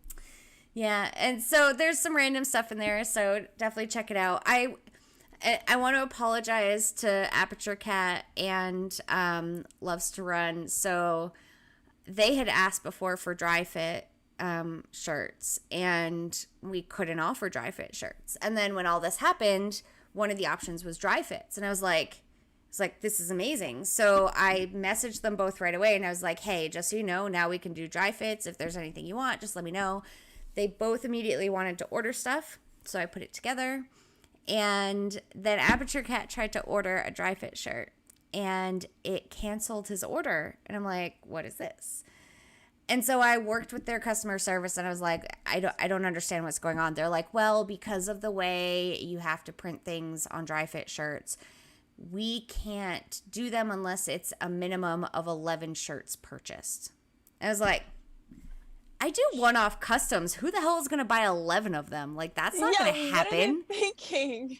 So I was like, is there any way to work around that? Like, can you make the shirts more expensive so that, like, if someone really wants it, they can still get it? They're just paying for it. And they're like, no, there's nothing else we can do. So then I had to remove the dry fits from the shop. So sorry if you guys saw that there and now you're disappointed. I feel really bad. But I can't do anything about it. So at least not yet. So yeah. Lo siento. Yeah. And then other interesting shop news, not about our shop, but I don't know if y'all were paying attention in the Discord. Like the one time I paid attention in the Discord all week, randomly I jumped in and Beats happened to have just bought the turkey QB for 1.3 purples. I was like, now he has to get a turkey apron. I know. I almost told him that, but I didn't want to be like pushing the shop on him too much. So I've already all of the like main like so Zach and Beats and Fire, like a lot of the regular names y'all know, I've already made them designs and shared them with them so that they could see like what it would look like if they got a custom hunter jersey. And it was like, hey, no pressure to buy anything, but like I can make this for you if you like it. And Fires was the best. Like Fire's QB looks amazing on a shirt. Like that needs to be on a shirt for sure.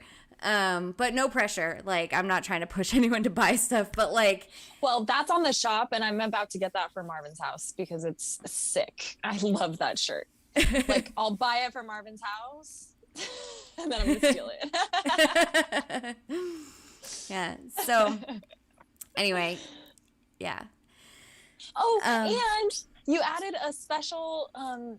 I requested a Coin Hunt World journal, which I didn't know if we could do or not, but remember I mentioned earlier. Yeah. I mentioned earlier, I was like just wanting to keep track of all of the like fun adventures that we went on.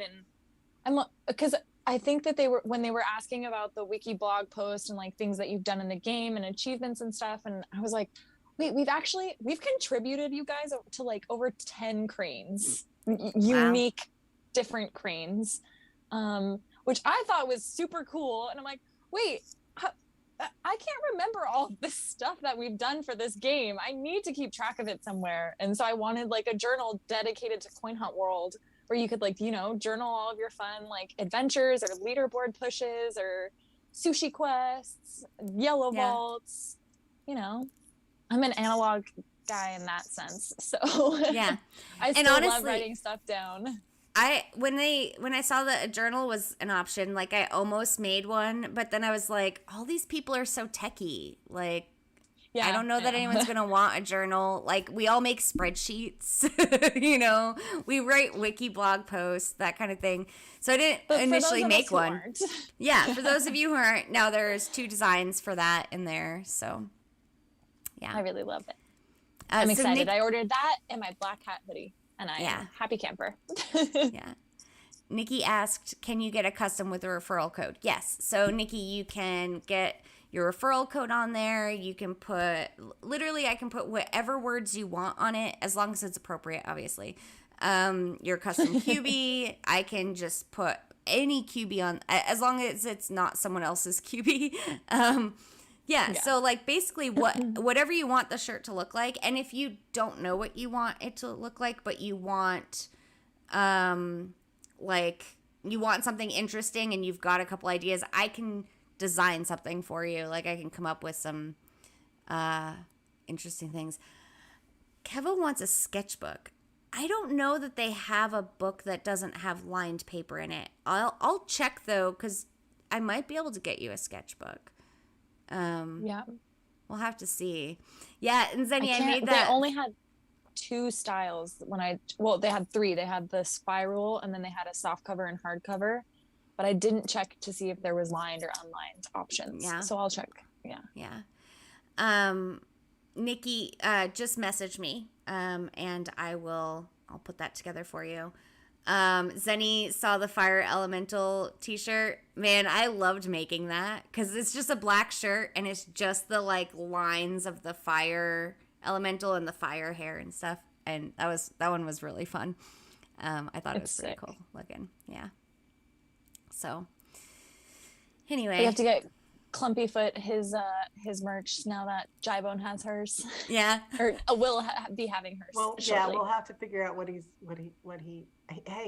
switched to an actual other QB now. He's actually wearing another QB right now. Oh wow, not the yellow? What's he wearing now? It's amazing. I think he's wearing the summer QB. Oh, nice. It's like basically the same as the yellow QB. Well, it shows up really clearly on the, Yeah. I can see that. And in the Bay Area, like I guess when you're hunting in the peninsula, it probably looks cool closer to the water, right? I don't know. My thing is I usually am either the fire or the black cat, but in dark mode, the black cat is invisible. So you're like, right. Disappears. Are you doing the same as me? You're just clicking the vault, like I'm around here somewhere. Exactly. Where the heck am I? Am I not close enough yet? It's so true. Ever since I bought that fire dragon, I don't wear anything else. I spent so many freaking keys on that. I'm like, I'm gonna get my keys worth out of this. It's beautiful. Yeah, it's perfect. So Zenny says she needs a Coin Out World hat. You can get one. We got them. We got the pom-pom ones too, not just like regular toques, but like also pom-pom toques. Yeah. And you made a happy hour I made a happy hour hat. Yeah, I thought that one was kind of fun. With the paint buckets and the happy hour clock. I thought it was great. I also turned it into a shirt, but I didn't like it as much on a shirt as I did on a hat. I think it looks better on a hat than on a shirt. But I figure some people don't wear hats. I don't wear hats. So if I wanted to rep happy hour, I would be doing that on a shirt. So anyway. I think my next request is going to be just a shirt with all of the paint buckets because I just love that paint. I just love paint. Yeah. I have never sold paint because I'm like, no, it's too valuable. I'll need it for something. And, the pirate takes way too much. The shark takes way too much. And so I can just never sell paint because what if I want to print those things? Well, one option we do also have now is tie-dye. We have tie-dye shirts and tie-dye sweatshirts. And how awesome would it be to have paint buckets on tie-dye? Like, I feel like that's kind of fitting. I like that. Yes, I'm about that. Yeah, you can see examples of it on the happy hour shirt, actually. Because it was paint buckets, I was like, I need to give the tie-dye option. Now, they're pricier because I don't know how they do their tie-dye, but that I was surprised how much the tie-dye sweatshirt cost. I was like, holy crap, but someone might still want it. So, or if you do the paint bucket shirt in white, I could do it myself. Yeah, you could do that too. Yeah. That's a good idea too. So Nikki's asking, did she miss any beans while she was gone? She's still wearing summer too. Okay, so, and Kevo told her, beans report and off topic. Oh my God. Harris, oh my God, we Harris. need to chat. Yes, that was so funny. I love these beans report, and I'm now expecting them every hour on the hour. Maybe not every hour on the hour, but at least every week, because that was amazing. Jibone, did you have a chance to catch this? I did. It was dropped right before we started. No, I didn't. It was so good. Yeah, you'll have to check it out on YouTube. I'm gonna go back. Yeah.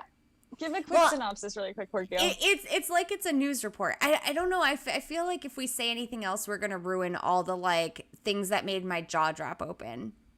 Okay, like, yeah, you're right. You just got to watch it. Because I was watching it like this. I was like... Okay. It's just like coming from somebody who pays attention to the Discord and pays attention to, like, the nuances and, you know... Hunter Lodge. There's a really solid inside joke there. It's wonderful. Yeah. Great. So anyways, if you haven't caught that already, what's Harris's, I can't remember the last digits anyways, just search Harris and Off Topic. She posted an amazing YouTube clip. Or honestly, just scroll up because it wasn't that long ago. It wasn't that long ago. Yeah. It's true. Also, there was a new song from the new Coin Hunt World Order. Oh yeah, the trivia song. Yeah, and so we both caught this. Like, we both were like, "Oh, maybe we can figure out who they are." I'm sure other people did too, because that's who this community is. But they said that they were inspired by IT Guy's recent conversation with K-Hag, but they're higher than both of them on the trivia leaderboard, which I think I figured out that could be 92 or below. Yeah. Or higher, I guess. So 92 is a lot of people, but it's also not a lot of people. And because you can eliminate the three of us, so that puts us at 89. Right. And you can is it you, Jibone? No. Is it you? No, and I have no idea where I am on the trivia leaderboard. I don't even look at that. I was quite surprised. It's okay, we all. I was up there pretty well. Yeah. But also, there's a lot more people you can eliminate too, because there's a bunch of people that have been banned that still show up on that leaderboard. Oh. Like Carm Andrew is on there, I noticed, and so was someone else that was banned. I can't remember who. So, like, that's really confusing, and I wish they would just take everybody's names off the leaderboards. I don't think anybody has said this yet, but if players are banned, take them off all of the leaderboards. Why are they still there? Oh yeah, I see a banned person right now. Yeah, they're even on like the all-time leaderboards still, and it's like, take them off. That's not an earned spot. Two that are banned. And you're rude, especially before the end of the month. Yeah. That could be people's positions to get keys like in the top 50s. Come on. It's not fair. Sorry, that's my one little rant.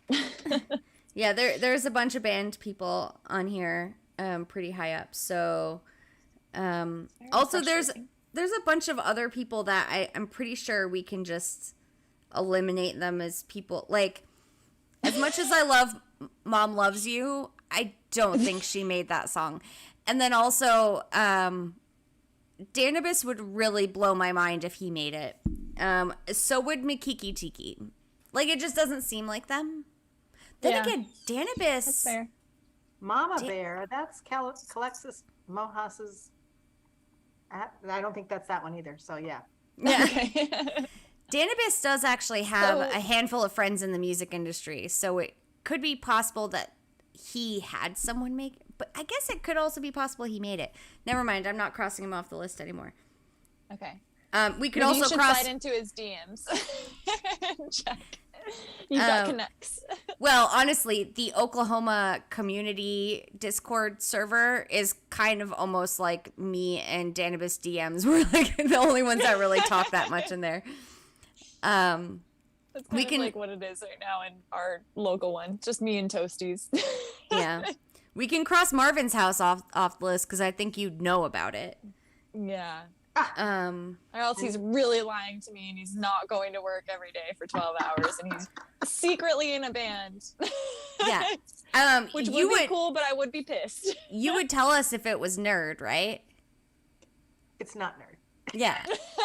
I wouldn't think it would be nerd. But I think he's busy with he's DAO stuff. Super busy. Yeah. We miss him in the Quinn Hunt community. Yeah. I used to talk to him so much, and he hasn't been around. Yeah, especially on the wiki team. Miss him a whole lot. Plays. He walks every day and hits his green vaults and stuff. Hell, that's more than me. Yeah, so it's not like, he's quit the game. He just doesn't have the time for the Discord and all that stuff. Yeah. Makes sense. I get it. Real life comes first. Speaking of real life, it is 11:30 where I'm at, so we should wrap up. For sure. West Coasters were just like, da-da-da. Yeah. So, I still have time to get 7 hours of sleep. Yeah, right? Honestly, I probably won't be going to bed for like another hour, but my boyfriend's getting ready for bed, so he's probably going to want to, so. Well, you guys are awesome. Wait, minor segment. We have to do our search terms. Yeah, we'll do really quick search term of the week. Okay. It's like the best part. We'll end on that note. So speaking of Harris, one of the search terms. Maybe that was her. That's what I was thinking. So we had really high on our list. It said search term of the week was how to make a YouTube channel. So Harris, if that was you, let us know, because you did a great job. She must have done her research. So. Oh, yeah. Yeah. 10 out of 10 would recommend. You need to follow and subscribe. Yes. It's great. I'm excited for more to come. Yeah. I hope this wasn't just like a one-off. The second one could also have been her, because maybe she was trying to use a voice changer app, which was the search term, voice changer app, for her show. So it could be her. Yeah. Yeah. I love this. So I'm not gonna ruin the surprise of the show, but voice changer app could be like a thing that she might need to know. Anyway, and maybe she failed at it. I don't know. Oh, we'll see. Anyway, and the last one, I can tell you exactly who searched it. So the last search term of the week is Norwegian Pearl 2022. That was searched by me and my boyfriend and our friends Alex and Jared, who are coming on the cruise with us, who also are recent subscribers to the channel.